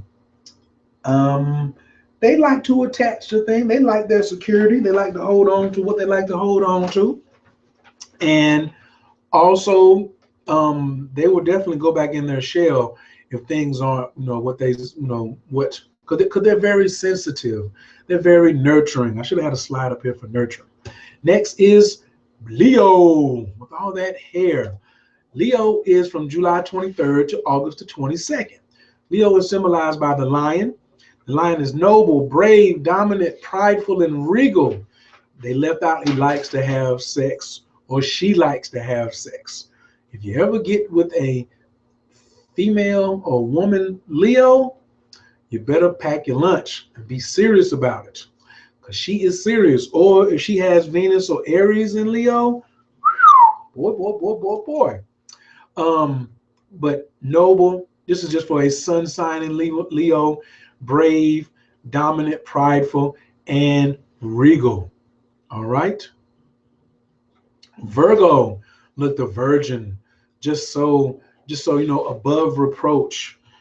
Virgo is August 23rd. Big shouts out to my daddy, Mr. Arthur Lee Carter, born on August 23rd. Maggie, August 24th. Dr. Mitchell Gibson, August 24th. I'm a Virgo rising, so I got a special affiliation with you all. Senyata, September the 5th. And just all types of good stuff happens in Virgo season. Virgo is symbolized by the virgin, or the goddess of the harvest, or purity. The virgin represents purity of motive, modesty, industrialness, and service to others. The glyph depicts the coils of energy concealed in the virgin's essence, locked by the closed circle, unreleased. That means sexual energy that's unreleased is really potent. Okay? That virgin has got some really potent energy. And that's why they're so revered throughout history for numerous occasions or instances or circumstances. All right. She's the goddess of the harvest. But Virgos are really, really specific. This is that dang perfectionist again from the sixth house, because Virgo is the natural ruler of the sixth house. So when you're getting with a Virgo, you might think that they're picky, and that's Virgo risings too. So they have to try to chill. I'm still learning to chill because I'm a Virgo rising.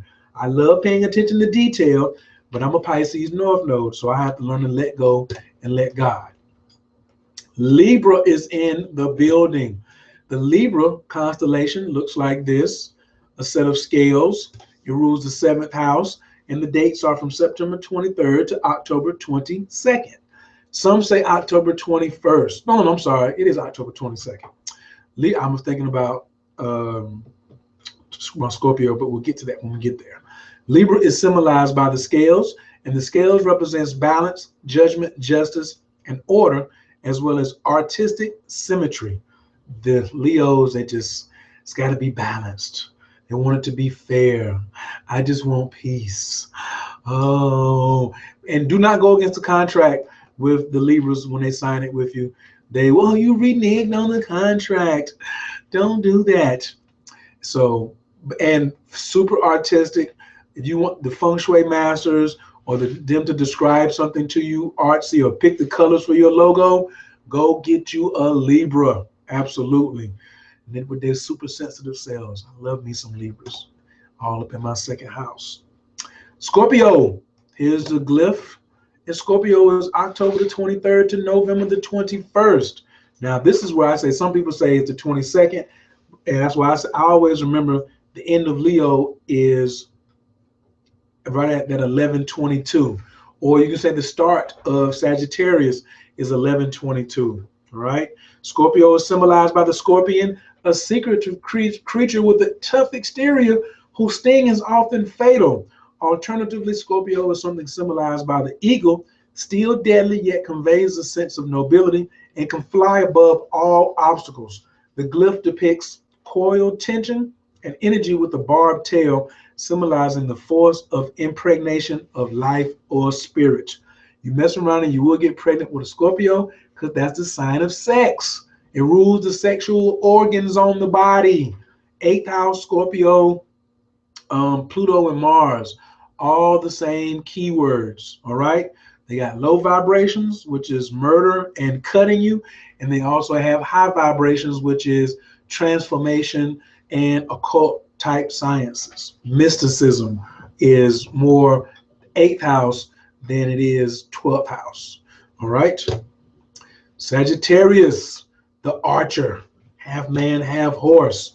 December the 22nd. And you notice that we just went from a November 21st was ending, and now we're going over here November 23rd. I was trying to find the slides that depict that, but right in 1122 for the beginning of Sagittarius, right? And it's symbolized by the archer, which represents directness, honesty, high aims, a love of physical activity, the outdoors, and the chase. This glyph depicts the pointed, free-ranging arrow of the archer. Sagittarius is also the ninth house. It is the guru, it's international travel, it's the binoculars, and it's also higher education, master's degrees, PhDs, things like that. That's the larger end of Sagittarius. On the low end, they may be a little unpredictable because not as much as Uranus and Aquarius, but they're ruled by Jupiter. So they want their freedom, like you can't contain me. All right. So that's kind of like where you get Sagittarius energy in the dates from. And then Capricorn, December 22nd to January 19th. Capricorn is symbolized by the goat. The goat is sure-footed, confident. Why don't they say he's stubborn? Talking about he's confident and able to climb great heights with a slow and steady trot. Slow and steady trot. I want you to write in stubborn for Capricorn. We'll write new definitions. Look, butting its way through obstacles. That's stubborn. Write the word stubborn down with Capricorn. Yes, I'm teaching this class. Follow instructions. The ancient symbol for Capricorn was the sea goat, able to take the materials and riches out of the sea and utilize them on the land. The glyph depicts the beard of the mountain goat and the curved tail of the sea goat. This is the workaholic of the zodiac. We Tauruses would work hard, but we'll take some time off and chill. These Capricorns do not know what chilling is, relaxing, nothing. They just want to work, work, work, work, work. They're too intense, in my opinion, but not too. But I love them the same because they're an earth sign. Yes, yes, yes. So I love them, love them, love them because they're my cousins, and I do well with earth signs. All right. Next is Aquarius, and he's the water bearer. But please, ladies and gentlemen, remember, Aquarius is not a water sign. Aquarius is an air sign. January 20th to February the 18th, Aquarius is symbolized as the water bearer. It dispenses the water, a gift that flows freely and equally to all, giving new life. The water also symbolizes truth, creativity, and invention. This glyph depicts the water that flows from the water's bearer's vessel. The water is the information, okay? That's why Aquariuses are know-it-alls. The 11th house, I know. I already knew that. I know what you are. They'll tell you what they know, and they'll tell you what they know that you are. They don't have to do a lot of listening. Are they always accurate? Of course not. But when they study and they take their time, if you can find you an Aquarius who's a good listener and is not judgmental and like has got that I know mess up under control, man, you got something good on your hands. Also, if you are an Aquarius and you want to be my manager, please send me an email at hello@coachkhayir.com because I'm looking for an Aquarius manager because Aquarius rules my sixth house, and that's where I'm gonna be able to raise my prices and my rates. And I want to be managed by an Aquarius. So if any of you Aquariuses want to come in and do some joint ventures, please don't hesitate to call. I've been looking for you for the last 4 years. All right, it's a side note. Pisces, the fish, February 20th to March the 20th. Pisces. Now, some are, now, of course, now you got somebody saying the 19th of February to the 20th of March. It depends, okay? It's not written down in stone, okay? But it's ruled by the planet Neptune, and it's a water sign. Ruled by Neptune, and it's a water sign. And that's the Pisces. Pisces is all of the things that we wrote down for the 12th house. They are the illusions. Pisces is spirituality. Pisces is secrets, misunderstandings, drugs, intoxicants, getting high, all of that stuff. Now, does anyone have any questions concerning um, concerning the Pisces or any of the signs that we went over? Thank you, Erica, for being a Scorpio, and thank you, Marcia, for loving them. Where's MC? I have no audio or visual now. Cancers. Um, the MC is the midheaven, and the midheaven is a little past the basics. Okay, so in this course, I kind of kept it directly to the basics of the signs, the planets, and the houses. But what I want to do is go back and first off, I want to put another poll in the. Do I have another pop in? No, I want to put a poll. And I just want to ask everybody, with what you've heard so much, I'm not going to do that today. This is incredible how this is a wonderful, wonderful thing that has happened today uh, with this particular vehicle that we've been doing today. I really love it. Um, I want to show you.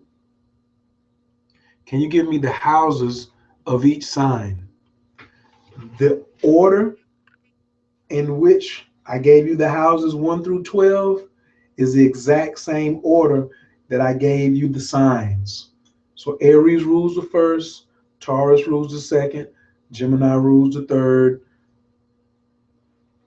On a normal chart, okay, that's the normal ruler. But when we look up your chart, then we have to say, hold it.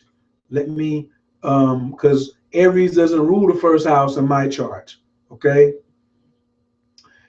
No, this particular system that I'm teaching is a tropical 12 house system. I don't incorporate the 13th sign, but it doesn't mean that it's not valid or it's not there. I can only teach you that which I'm very good at. A lot of people who jumped over to the 13th sign astrology are very contrary, and they don't know astrology well. And they will just read to you whatever is here on the internet. Someone like a Mitchell Gibson or someone who studies Magi astrology, who has 20 years in the game, who wants to talk about 13th house astrology, that's a person I would listen to. I don't have enough experience to talk about yay or nay in 13th house astrology. And I haven't met anyone who's done any predictions or readings that were accurate enough for me to go to. What I like to say about the different types of astrology, whether it's sidereal, tropical, Western, Eastern, 13th sign, Chinese, is how accurate is the practitioner. I teach 12th house tropical astrology. See, my hand is out of the picture, with a high level of accuracy. High level of accuracy. It's just like doing any type of divination. Do you want to drop the coins in the I Ching, Or do you want to go look at the tarot cards? Or do you want to go look at angel cards? I'm looking for accuracy, not argument. Okay. So I recognize, but here's the thing. The 13th sign has been around as long as the other 12 signs. When this system was designed, they knew the 13th sign was there, but I am good at what I do, and that's what I teach. I don't know the 13th sign well enough for me to teach it, or even I'm not throwing it under the bus, and I'm not saying it's the greatest thing since back pockets. I'm saying this is what I'm good at, this is what I teach, and this is what I'm very, very accurate with, and this is what I help other people become very, very accurate with. So when you ask me questions about this, I'm good, and if I can't, I go find the answer for you. All right. But no, and there's really, I mean, there's really not, like I said, in my experience in astrology, since this 13th sign stuff has popped up, and how I know how the internet works, a lot of people are just putting things up on the internet so they can get clicks. So I'm not looking for an astrologer who just wants clicks. I'm looking for somebody who's interested in giving me some accuracy. What's the difference between the Sidereal, Western, Vedic, Magi, and Egyptian astrology? Where they come from. Just like somebody from New York versus Atlanta versus, you know, it's where they come from. And it's also a difference in degrees. All right. In tropical astrology, for instance, right now, when we look at the dates, we say the sun is now in Scorpio. But if you go to an astronomer or a program on the internet and just say, where is the sun at right now? It may still show Libra, the latter degrees of Libra. So the sidereal and the Vedic are like 23 degrees behind where the tropical is. So somebody will be like, well, wouldn't I be getting false information? No, because it still applies to you, okay? And I like people who study both. That's why I study cosmophysics, because it's a mix of all of them. But we're based in the tropical. So if you like to study, and here's another thing, we stay in the United States, right? So why don't you use the euro in the United States? Because the United States uses the dollar bill. Why don't you use the metric system in the United States? Because the United States uses inches and pounds, not kilograms. In the United States, they don't use sidereal, they use tropical. This is what they use. This is the Western way. That's where we're at in the West. This is what I use because it's relatable to where I'm at right now. And I was born over here. Now I got a friend who he studies Western, but he studies more sidereal. He was born in North Carolina. He stays in Miami. He's a sidereal dude. But most of our conversations are really complimentary in when we're talking about our predictions or when we're analyzing charts. Okay. When entering your name into the astro.com, do you enter your maiden name or married name? It does not make a difference. It does not. You can put in Tom Cruise. It does not make a difference because they're not going to ask you. They're not analyze. You don't have to put in any name if you can just put an X in there if you want to. All right. Um, if your birthday, a lot of people's birthday, because Scorpio really got, to me, excuse my French, they got shitted on because like they took, like Scorpios only got 6 days. I'm just like, what? So, and I know a very good astrologer who's a Scorpio by tropical, and he don't use the 13 signs, and that joker is bananas with his accuracy, way better than me. So I just roll on with that. Remember, this is a basics class. We're not talking about, who's better than what. I'm just showing you what I got and what works. All right. I want to go over a chart and show you how to read it now. Okay. And as a matter of fact, I'm going to use this right here. I'm going to use this board, and we're going to use the sun. And we're just going to say, I'm going to put some symbols on the outside. This pen may work. Is it black? So let's just say I'm gonna start with Cancer, Gemini, Taurus, Aries, Pisces, Aquarius, um, Capricorn,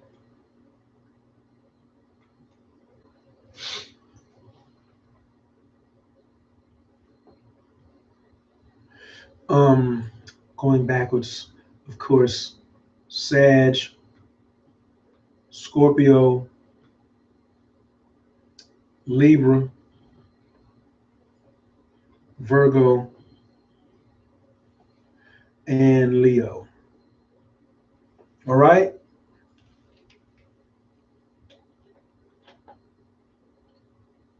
Under what tab are we putting in our info? I don't understand that particular question about the tab. I'll go back to that. Let's just pay attention to this right now, okay? Where, let's say Cancer is ruling the first house, and that's how you want to read it. Cancer rules the first house. Leo rules the second house. Virgo rules the third house. Libra rules the fourth house. Scorpio rules the fifth house. And whatever astrology, whatever sign is on the outside, you want to say it rules that house. And that will be what you will go and Google. So you'll Google Aries rules the 10th house. Google that. Pisces rules the ninth house. Google that. Aquarius rules the 8th house. Google that. All right. Now, remember at the beginning, and we started writing in the words. So we wrote in I am in the first house. And then in the seventh house, let's just write in I partner.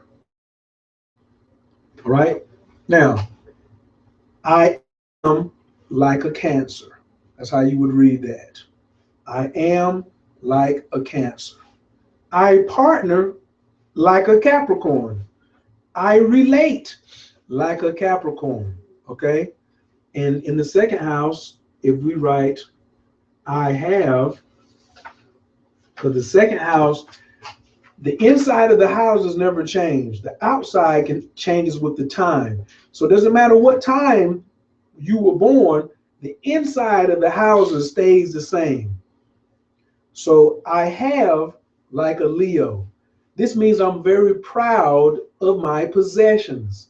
The second house is the house of my personal possessions. Remember the pocketbook with all the money? So it's I have like a Leo. And then the opposite house, the eighth house, is I want or I desire. I want like an Aquarius. I desire like an Aquarius. I transform like an Aquarius. Okay?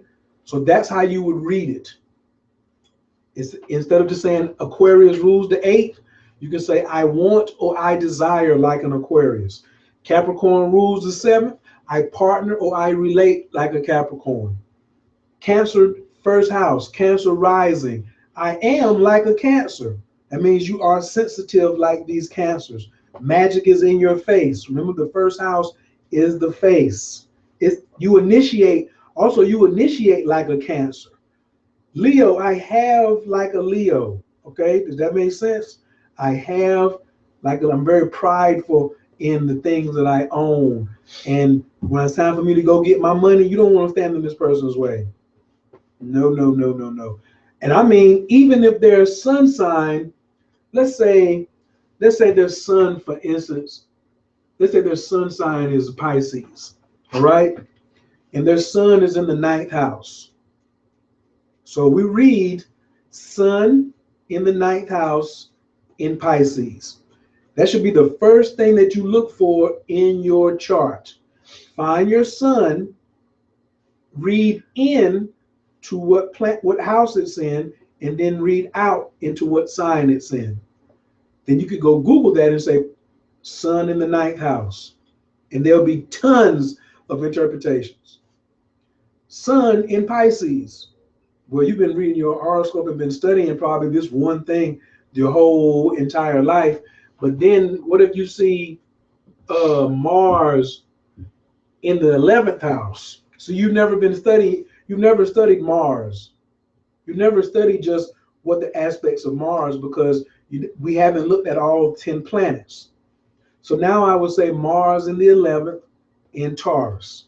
Or I would say Mars is in Taurus in the 11th house. I would search that and break that down by saying I would type in Mars in the 11th on Google and hit enter. You're going to have thousands of entries. I would type in Mars in Taurus and hit enter, and I would have thousands of interpretations. And when you look at these interpretations, remember, they have high energy and low energy. Take out of it what you need. There are a lot of doomsday writers when dealing with astrology on the internet. Take from it what you need. Okay? Take from it, I say, what punches you in the stomach. When I read something and it punches me in the stomach, I take that out and I say, hey, this is what this is really, I'm really feeling that. That's the truth about me. Wow. Because I had a lot of wows when I first started looking at where my Mars was at and different things like that. Okay? So now we're going to look at a full chart. We'll look at a full chart, and I'm going to just show you how we would go through the chart. All right? So we're going to share the screen. Go here, go here, go to the chart. All right. I want to change this. I want you all to use not when you get the Western, nope, not that. Not that.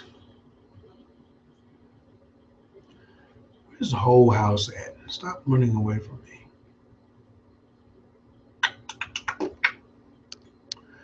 Oh, I like whole signs. So for right now, instead of using equal, I want you to use whole signs. All right? Because now you won't get confused when you look at the chart and see that I have Virgo ruling the first house. Okay? So look, there's the P for what? Pluto. So I have Pluto in the first house, Pluto in Virgo. How do I read it? Pluto in the first in Virgo. Uranus in the second in Libra. Moon in the second in Libra. Jupiter in the second in Libra. Neptune in the third in Scorpio. Nothing in the fourth, nothing in the fifth, nothing in the sixth. What does that mean when I don't have a planet in a house? That means that I've already got this lesson, and the intensity that I need to learn is where the most planets are at. So I've learned this already in a prior lifetime. This lifetime, I'm not supposed to put as much energy into it. Doesn't mean I don't have to take the class though, but I still have to, like, this is like coming into there and no teachers in the class, and on the board it says read pages 20 to 50 and write a 3-page report and you're free to go home. So it's kind of like an online course. North Node in the 8th, North Node in Pisces, North Node in the 7th in Pisces, North Node in the 7th in Pisces. Any one of these I can break down and just say my North Node is in Pisces. When you read out, that's a Google search. North Node in Pisces. Google that. Chiron in Aries. Boom, boom. Chiron and Aries, of course, they're going to fix it for me. 384,000 results. Chiron and Aries. I mean, you can just go on for days and days and days about Chiron, and then have Chiron and Aries in the 11th, Chiron and Aries in the 3rd. If you want to put all that information in there, I have Pluto in the 1st, or I have Pluto in Virgo. Oh, if I don't want to do Chiron in Aries, I can do Chiron in the 8th house. Now it's going to take me through the houses. I like looking at the first 4. That's enough going down the rabbit hole. Or get me a video. You know, if you want to go over, pull up some videos and you don't want to read, but I like using the web because I may go here, Chiron in the houses,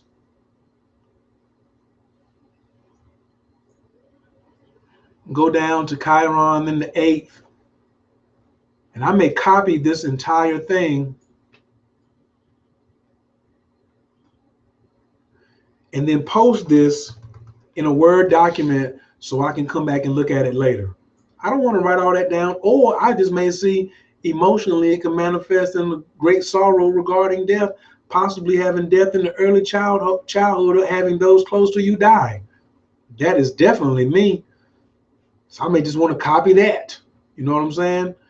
So it's up to you, but I would copy and paste in a Word document. That's what I would do all the way around. I would do Pluto in Virgo, copy and paste. Pluto in the 1st, copy and paste. Uranus in Libra, copy and paste. Uranus in the 2nd, copy and paste. I would go all the way around, so I would be printing my own Bible, okay? I have Mercury in the 9th, Mercury in Taurus. I have Saturn in the 9th, Saturn in Taurus. Sun in the 9th, Sun in Taurus. My midheaven, the MC, is in the 10th, and it's in Gemini. Midheaven in the 10th, or the MC in the 10th, MC in Gemini. Mars in the 10th, Mars in Gemini. Venus in the 10th, Venus in Gemini. Now, each of these planets, you know, transformation in the 1st house, sudden changes about my money, my emotions and my magic in the house of possessions. The benevolent one, I'm lucky around money, expansion. Jupiter's, I will expand everything. So I can read it like that. I will expand everything about money. I will expand, I will have expansive relationships because Libra is the sign of relationships. My relationships with women in the 2nd house. I spend money on them, they spend money on me, we make money together, or we spend money together. That's because where you find the moon is you find relationships with your mother and women. Mine so happens to be in my 2nd house. Over 85% of my clients are women. I'm in my chart. Because sometimes you may be trying to promote to a lot of men and say, why can't I get men to come look at my Periscope or take my courses? Because it's in my chart. Women are going to gravitate to me. So find what is in your 2nd house when you're talking about the moolah, the money, what's in the 2nd house. And then what rules the 2nd house, what rules, since Libra rules the 2nd house, what planet rules Libra? Venus. Venus rules Libra. So I would also look and see where's Venus at in my chart. And I would say, oh, Venus in the 10th is going to tell me about how I'm getting money because it's ruled by Libra, okay? So if Leo was ruling my 2nd house, I would look for the ruler of Leo, which is the sun, and I'll be like, the sun is in my 9th house. Okay, blah, blah, blah. But it wouldn't be because I'm a Taurus. But that's just, I would have to be an Aquarius I would have to be a Capricorn. No. For Libra to be, for that to move 2 houses over, then I would have to be a Pisces, excuse me. I'd have to have Pisces, I had to have a Pisces sun in order to have Leo ruling my 2nd house. All right. And for the sun to be in my 9th, I would have to be a Pisces. That's what I meant to say. Okay. I don't want to get too advancious or something like that. That wasn't the button I meant to hit. All right. You're learning. How often should someone have a reading? Depends on what type of reading you're getting. For me, if a person comes to me, they should on a minimum get a reading once a year. They shouldn't, I don't want to read you more than twice a year. because I'm going to give you a lot of information. I'm also going to give you a 3-year financial projection. So I'm going to give you so much information that it's going to take some time for you to implement it. So if you go to some people, I know some people who only do 30-day forecasts. And so you may want to go to them when you know in the next month something's coming up. You may need to know exactly what days to look out for XYZ. So you may go to that person every other month, or it might be how much you can afford. I can't say how often you should get a reading. I look at my chart all the time. Yeah, I studied this science so I could figure. I really want to figure out relationships, and I want to figure out what my mom and daddy was fighting so much for. But I had to learn about me first, and then the planets taught me about other people and how to look at their charts as well.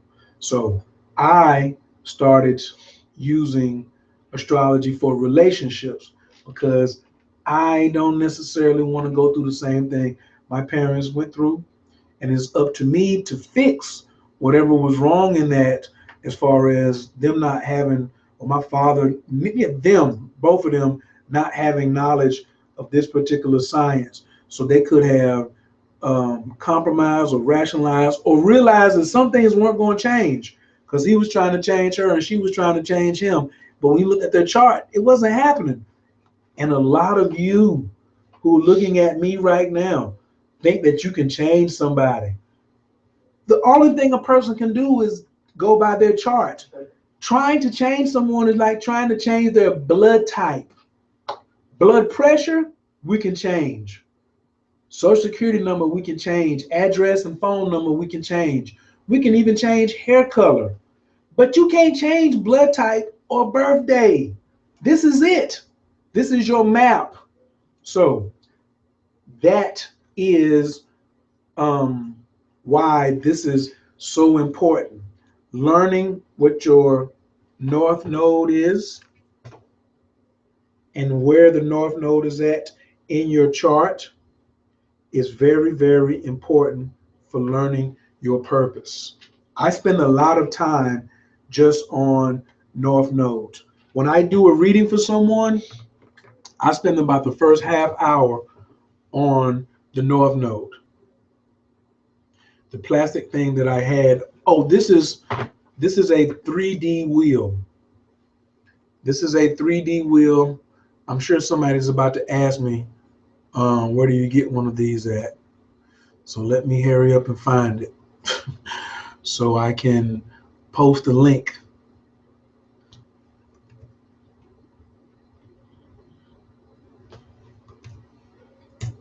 This is, if you want one of these personal astrologer boards, so they're called, you can go to that link and grab one.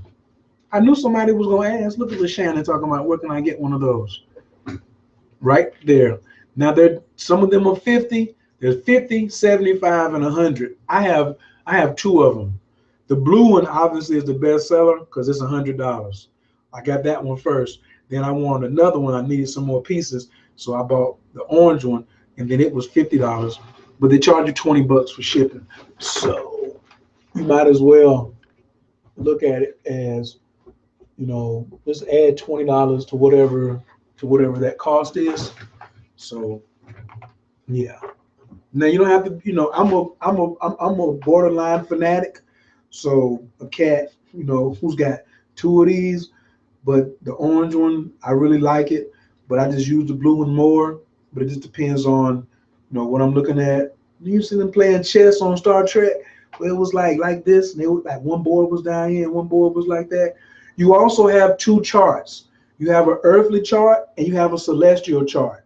You can't activate the celestial chart until you master this joker, until you get the message that this is trying to give you for what's going on Earth. Then you can transcend this chart. That's the key. We're studying this. No, my school of astrology is not the same as Master Gibson's. Well, he's more vast than mine is. Okay, Master Mitchell Gibson is far vast, but he'll take the same board and he'll go in because he's a master of the tropical He's a master of all of them. And he wrote his own program. He's already transcended this. So he recognizes Magi, 13th house astrology, Western tropical, sidereal, Eastern, the whole gambit. And that's why I said I'm not here to compare with anybody. I'm good at what I do. He's really, really good at what he does. But he doesn't even do readings anymore. And I know, and I'm not saying I know why, but I want to empower people to get the basics down and start reading your own chart. So then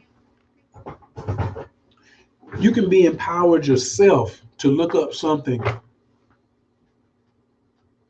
The link is right there in the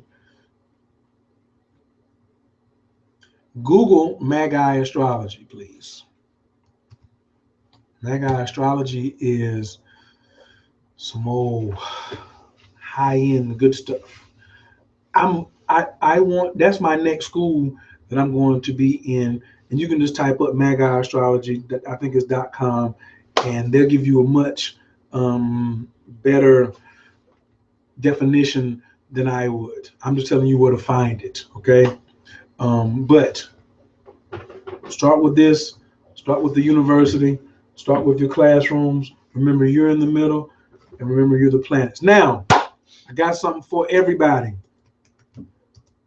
Keep 50. What is keep 50? Do y'all see that? You see what it says keep 50? Keep 50 is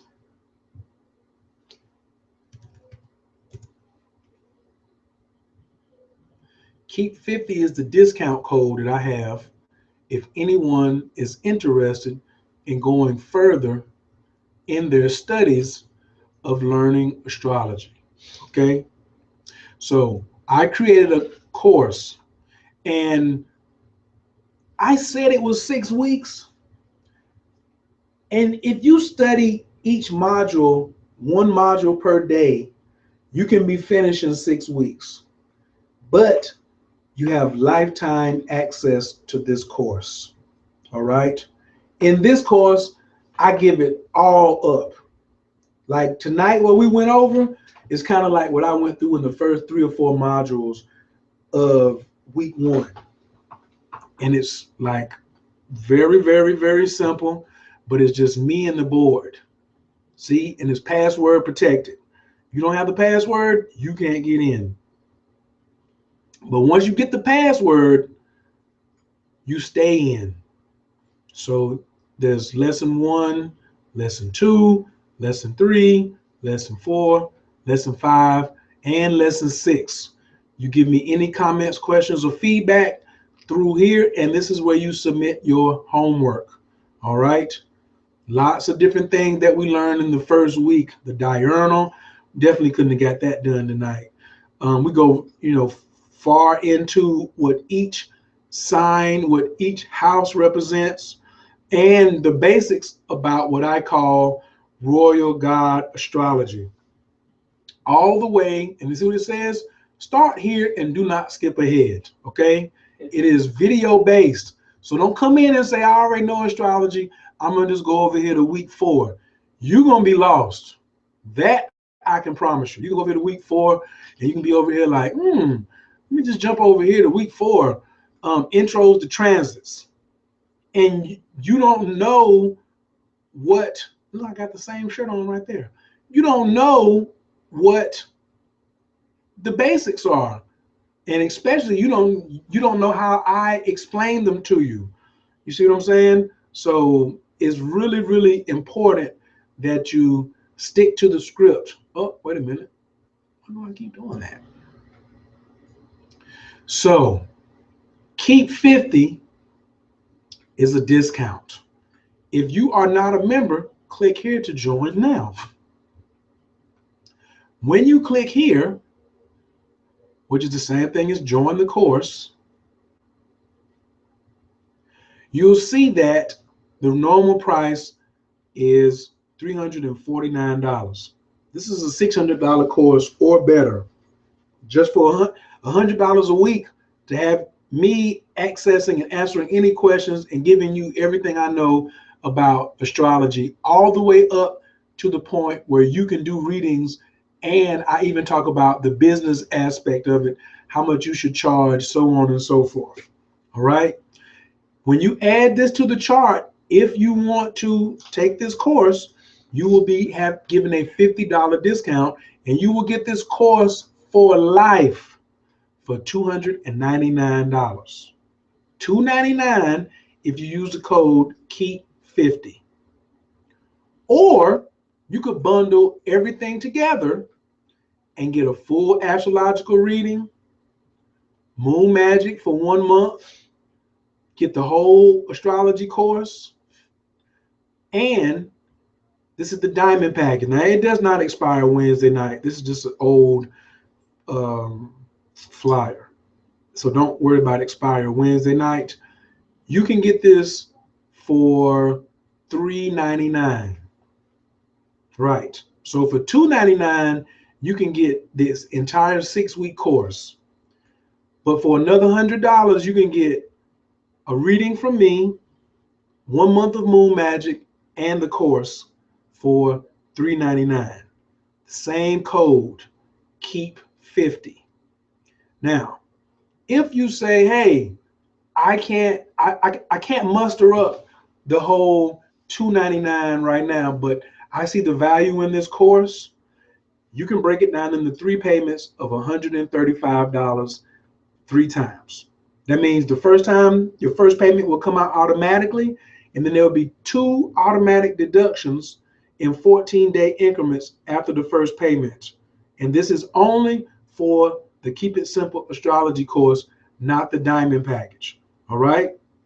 So you will have paid for the course in 6 weeks, not 6 months, in 6 weeks. All right. So some people are like, could I have 6 months to pay for it? No, it's not for you. It's not, you're not ready yet. This is for people who are ready to make the commitment, who are really ready to step up their game. So you have 3 options. Now, if you don't want to use the Keep It 50 and you want to pay full price and give me a $50 tip, man, I'm gonna try to find something to throw in there extra. I promise you I will. And if you don't want to keep 50 for the diamond package, I'm gonna throw something extra in there for you too. You might mess around and get 2 months of the Moon Magic 28. But I'm trying to put some money in your pocket right away. I want you to say, when I'm dealing with Coach, he adds value on top of value. He told me to keep $50. Now here, this is just already broke down. I can't do anything else about this right here. This is if you really want it and you really are serious about it, but you don't have it all at one time. So keep 50 is the code to get the full course, to get the diamond package, but there is no keep 50 for the subscription. All right. Are there any questions? The discount, she said, how long does the discount last? Forever. Yeah, but you had to have watched this webinar and stayed all the way to the end in order to get the discount. I guess I should have told people at the beginning of the webinar that you should stay to the end, because I've always got surprises. I'm sorry. You should stay to the end. I'm always giving stuff away, right? Like all the time. Like, what do you think if right now I give out a free meditation? You know, I think I can do that. And yeah. What about if you want to learn how to meditate and you want to have a free 20-minute meditation? I normally sell this for 20 bucks. I don't know if I sell it for 10 or 25, something like that. But I'm giving away 25 units right now. And the first 25 people who grab them will have my meditation kit. So look at what you got tonight or today, whenever you're watching this. You now know how to read your chart, at least the very basics. You're so much further ahead than where you were your entire life. Then secondly, you got $50 off when you decide to say, I want to take the course. And remember, the lifetime on the Keep It Simple astrology course means any updates that I come and do. I may update the course 6 months from now and redo the whole thing and make it even more fabulous and make it just digital and have bells and whistles. You don't have to pay again. And you got it for $299 or you got it for $349. It's all right. It doesn't matter to me. But for life, you will have access to this course. Okay? Does that make sense? If you want to share it with your family, if you have more than 2 children, this course should be mandatory in the household. Right. If they're under 18, you as a parent should feel obligated to make sure you send them out into the world armed with knowledge of self. Instead of trying to live vicariously through them, if you're raising a child without astrology, it's tough. It's tough. Tough. This makes it so much easier. So much easier. I wish my mother and father would have seen this when they would come to me, my brother, and my sister, because they would have squashed the beef that they had and been like, look at what we're sitting on. Look at these geniuses and look at all these resources. Look at Kair. He's got Jupiter in the second house. We got to take care of that joker. No, we can't be splitting up. He needs nurturing at the house. We got to get this right. Look at his sister. She's a Scorpio. His brother's a Pisces. Oh, man. Let's look at this chart. Wow, wow, wow. But they didn't do that. They didn't do that. And I'm not mad that they didn't do it, but it's basically the correction that I have to make for my own generation and for my own lineage. So now I want to go and say, I know y'all been on here for like 2 hours, right? But guess what? I'm taking any questions and answers you got right now. There's a button too. If you have a webcam and you want to come on and you have something to say, you can press the request button and I can bring you up too. That's one of the features of the of Webinar Jam. And if you don't, it's okay. If you want to just type your questions in, that's fine with me. Let me check on my local audience. Did you have any questions or anything that you felt that you needed me to go back over? Well, I just wanted to make sure that I was clear. The original chart that showed the houses and the corresponding planets and the descriptions, that's just your basic chart. But when you do your individual chart, that definitely varies according to your specifics. So what exactly is the correlation between your individual chart and the original chart that you presented? Or is that just like a reference point, or for you to understand the houses and the planets that relate to it? It was a reference point. Okay. And the houses will always stay the same. The meaning of the houses and the meaning of the classrooms will always stay the same, no matter what time you put in, no matter what birthday you put in. Okay. So your birthday is in October, my birthday is in May. The first house means the same in your chart and my chart. Okay, so one other quick question. Your sun sign, I first originally thought that your sun sign was in your first house, but that's not necessarily the case. It just depends on what time you're born, or. I told people that if they don't know what time they were born, to use between 5:30 and 6:30, right, and put the sun in their first house. Right.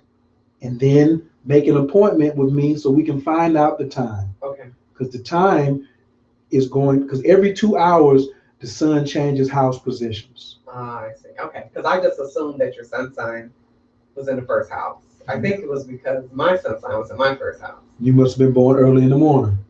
Yeah. Right. Okay. Okay, got it. Right. Okay. So, very good questions. How do you access the recording? It will be sent to you on after it's over. This recording will be sent to you, and it's also on YouTube. But the chat and the offers are not on YouTube. So if you're watching this on YouTube and you came all the way to the end and you're like, hey, How do I get that free meditation? You don't get the link because you weren't in the chat. So you have to go and register for the course, and then you'll be sent the replay. Then you will be able to have the free course take home. Thank you very much, Marcia. I appreciate it. You will get everything that everybody got here when you registered for the course. That's very, very, very important. Okay. Does anybody else have any other questions? Remember, no matter what time you were born, that was a very good question. You will always, the definition of the classrooms will not change. The time changes what sign rules each classroom. Remember, the sign is the curriculum, the house is the classroom, and the planet is the teacher. The time of birth will change the house position and the sign that rules the house. So they'll move together. So like this is sun in the ninth house. So this is means um, somebody was born between 12 noon and 2 p.m. If we find out that they were born at 11 a.m., then the sign and the sun will move back to the prior house. Right. And so that means the whole thing will change. So there won't be a Cancer rising anymore. There'll be a Gemini rising. So there's a 2 hour difference. If there's a 2 hour difference moving backwards, then it will turn counterclockwise. If there's a 2 hour difference moving forward, then it will move clockwise. So the 2 hour difference moving clockwise, if this person was born between 2 and 4 p.m., then they will be a Leo rising. They'll still be a Pisces, but the sun will be in the 8th house and there'll be a Leo rising. That person is something else. That's a mean combination right there. A Leo sun in the 8th. I'm sorry, a Pisces sun in the 8th with a Leo personality. A Pisces with a Leo personality, man, that's real serious. Yeah. I don't want to say it could be troublesome to that person because, that person is like, here you have the Pisces that doesn't like to make decisions and is just like whatever. And the Leo is like, do what I told you to do, and got that going together. That's why you have to know where the rest of the planets are in order to see how that entire thing plays out on the canvas. But it would all start. What are we still going to look at first? I'm still going to look at where's my north node. I'm going to look and see where's my north node so I can see my spiritual destiny. So even though this is the car, this is the engine, this is the GPS, this is where we're going. I want to find where is the north node as soon as possible. Does that make sense? The investment for a reading with Coach Khayr is $175. And you can go on to Coach K Astrology, that same site. Let me put the link in the room. www.coachkastrology.info. Oops. Put the O on the end for me, please. Not just inf, but info.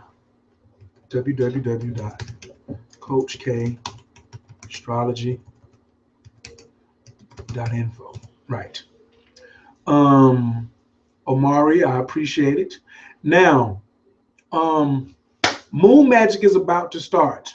I want to invite all of you tomorrow to my webinar, and please stay to the end because we're going to be talking about Moon Magic, the science of doing the right thing at the right time, and that's a very important webinar as well, okay?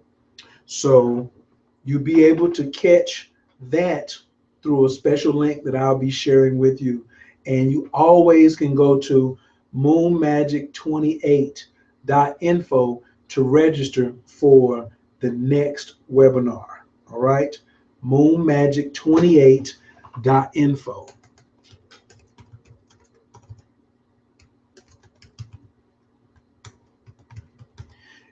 If you are interested in a moon magic and a reading, there's a combined price. All right. I'm always showing love of people by giving them more value than they give me dollars. All right. So 1 month of moon magic is 125. Full astrology reading is 175. That's $300. For $200, you get a reading and 1 month of moon magic. And that's on the Moon Magic 28 page, if that's something that you desire. I think it's critical to know your chart and then be able to apply it to what goals you want to manifest in that next 28 days. Because 1 month of concentrated effort could change your entire life. Have you ever put 28 days on just focusing on what your purpose in life is? We have those exercises inside of Moon Magic that help you. Oh, she said, what is Moon Magic? Wow. Isn't that great? Um, because the question was asked, we're going to break over to a quick video. And then if you have any questions, please have your questions as soon as we get back. All right? We'll be back in 2 minutes and 2 seconds.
What's up? What's up? What's up? So I hope that answered your question. Thank you, Carol. Thank you, Denzel. Appreciate it. Everybody, I'm glad that everybody told me that they learned a lot. So astro.com to print out your chart. Keep 50 if you are interested in going deeper into your chart and learning to, I mean, like, I have a lot of people who practice Reiki, who have wellness centers, and they've been wanting to add this to their personal repertoire or their arsenal. And I took it all the way from thought to finish. So everything that you can imagine dealing with astrology, including how to get paid with it, I got it in there. And I've been doing this since 2001 Thanksgiving, my anniversary, my 14-year anniversary is coming up this year. 14 years with astrology, baby. Hey. All right. So, please, I want a rating before we get out of here. What did you think tonight's webinar, as far as on content, the presentation, and how it related to you? What would you give it on a scale of 1 to 10? 1, it just sucked, and you wish you would have left early. And 10 is like, this is the best thing you've ever seen since chocolate milk with toasted strudels. That's good, right? So give me a 1 to 10, and also any suggestions in the future for something that you may want me to add on to the course as well, because I need feedback. So I love it. I love it. I love it. And I really, really, really appreciate all the congratulations, all the thanks. I definitely want to give a big shout out to everybody that's in the room. Thank you, Kelly, Mira, Fiery, Tina, Lashana, Pataz in the building. What's up, Lord? Arian, T.O. Johnson, Corletha's in the building. Paula, Taraji is in the building. Is that Carletta in there twice? Erica's in the building. Tanya Cordoza, how are you tonight? Hey, Carol. Hey, Marcia. Hey, Rebecca. Everybody who came, and to everyone who also caught the replay, thank you, thank you, thank you. I appreciate you so much. Oh, man, 10 pluses and 10s and all of that. Everything was on point. Thank you, thank you, thank you, thank you, thank you. I so appreciate you, your time. You guys are the ones going to really be adding champagne to your campaign. Also, you can follow me on Periscope, because I'll be doing like some astrologies on there. You can just go to Periscope. I tell you what, if you follow me on Twitter, that's the easiest way to keep up with all of that, because my Periscopes go straight to Twitter. You also can find me on Instagram, Coach Khayr. On Periscope is Coach Khayr. Twitter's Coach Khayr. Facebook is Coach Khayr. And the website, of course, is CoachKhayr.com. I got some free stuff on there too. You think I can give them something else? You think they, people who stayed out, give them something else? Yeah. Y'all think I'm bluffing, right? What if I say you stayed this late? I'm gonna give you $100 right now for staying all the way to the end. You probably say he's lying. How could you give me $100? I really am. It's like I'm giving you $10,000, but I always say it's a free webinar. I mean, it's free is worth $10,000. So absolutely. So if you go now, watch this. I'm gonna show you how to find it. Right. I'm not even going to. So this is what you do. You go to CoachKhayr.com. Right. Y'all know y'all love free stuff, right? Free money, good. You go over here to CoachKhayr.com. And then there's a button that says, here's that $100. I'm not even going to click it for you. But it's right there. And for all of you who know me, and you've known that I've had a website, I've had your money sitting right there for free in the bar waiting on you to come claim it. Now that Khayr is a good guy. That's why I'm the growth coach. Growth is the purpose. How you gonna grow? You ain't got no finances. Let me put something in your pocket. That's why I'm always talking about adding champagne to your campaign. Man, go over there and get that $100 the night before you lay down. I'm not even gonna tell you. It was originally valued at 10,000. You go looking for it, it's gonna cost you an effort and money, $100. Not only did I find it, I organized it and made it available to you for free. Yep, I told you I was gonna give you $100. Yeah, that's right. Surprise, surprise, surprise. Just like Coach, just like what Gomer Pyle used to be like, surprise, surprise, surprise. So now I'm not gonna say I'm gave out, like I can't give you anything else, but that's all you're getting for the night. You got me for almost 3 hours. You understand how to read your chart. We kept 50. I just put another 100 in your pocket. Man, I want you to win. Go to bed now. Just take this, look at your notes. But I do want you to send me an email. Send me a picture. Spread your notes out and take a picture and let me see what your notes look like. hello@coachkhayir.com. I will type my email address in there.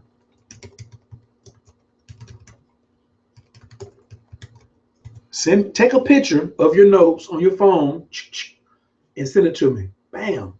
Or you can even, if you got my number, you can text it to me. 336-587-1215. I love it. And yes, there is an upcoming webinar on moon magic. Absolutely. You are right on. I'm going to be sending the link out for that to all of you special people who joined tonight. And you'll be able to go to Moon Magic 28 in just a few minutes and click the link, and it will register you for that webinar as well.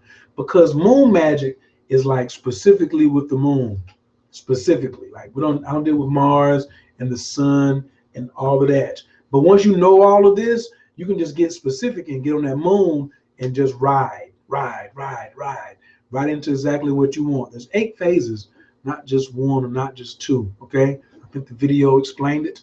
I'm glad all of you just stuck around. But tomorrow night it's going to be more than just moon magic. It's going to be the science of doing the right thing at the right time. A lot of us have great ideas and great intentions, but we do them at the totally wrong time, and we get a 50-50 result. I'm sick and tired of that. I want to help you where you can get a 100% result, or at least let's move it to 90% of doing the right thing, or 75% instead of 50% and less. That's no bueno. We don't want that. We don't want 75% chance of failure. We want a 75% or better chance of success, and that's what that webinar is going to be about. The email address is hello@coachkhayir.com. And the phone number is 587-1215, 336 area code.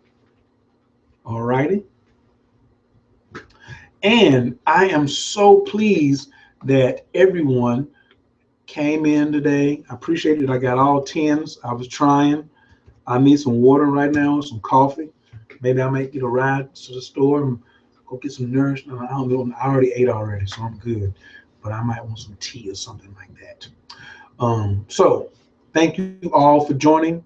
I definitely appreciate each and every one of you, and I admire you for wanting to study this as part of your life. And the best thing I can tell you is keep studying. Oh, if you get one of these, you know I want to see a picture too. And if you're in Atlanta, come through, check me out, man. Let's have an astrology party. Who's up for an astrology party in Atlanta? Because I already know I got one ATLian sitting here who just came. We got a 2-man party. And then I know I got a couple of other people in the room who are in Atlanta. That's where I'm based at. But if you want to fly in from the UK or Sedona, Arizona, or Los Angeles, or Toronto, or Miami, come on in. Come on in. We do it big around here. And we're just going to keep on expanding, keep on growing. We're going to keep on studying. We're going to keep on being scholars. We're going to keep on making a better way for our children. And it's just going to be an amazing time, amazing journey. All right. So nighty night, everyone. I'm so happy. Look, some people are already ready. I like it when they're like, I'm game. That means she's in. So thank you so much for joining me tonight, and I will talk to you. Oh, if there are any other questions that may come to you in the replay, you can also type in questions and they will automatically be forwarded to my email and I can answer them. So anytime you have a question, you just type it in the replay it'll come, or you can just send me a direct email because you've already been to the webinar. That makes you family. All right. That's how I operate. That's how I get down. All right. Peace.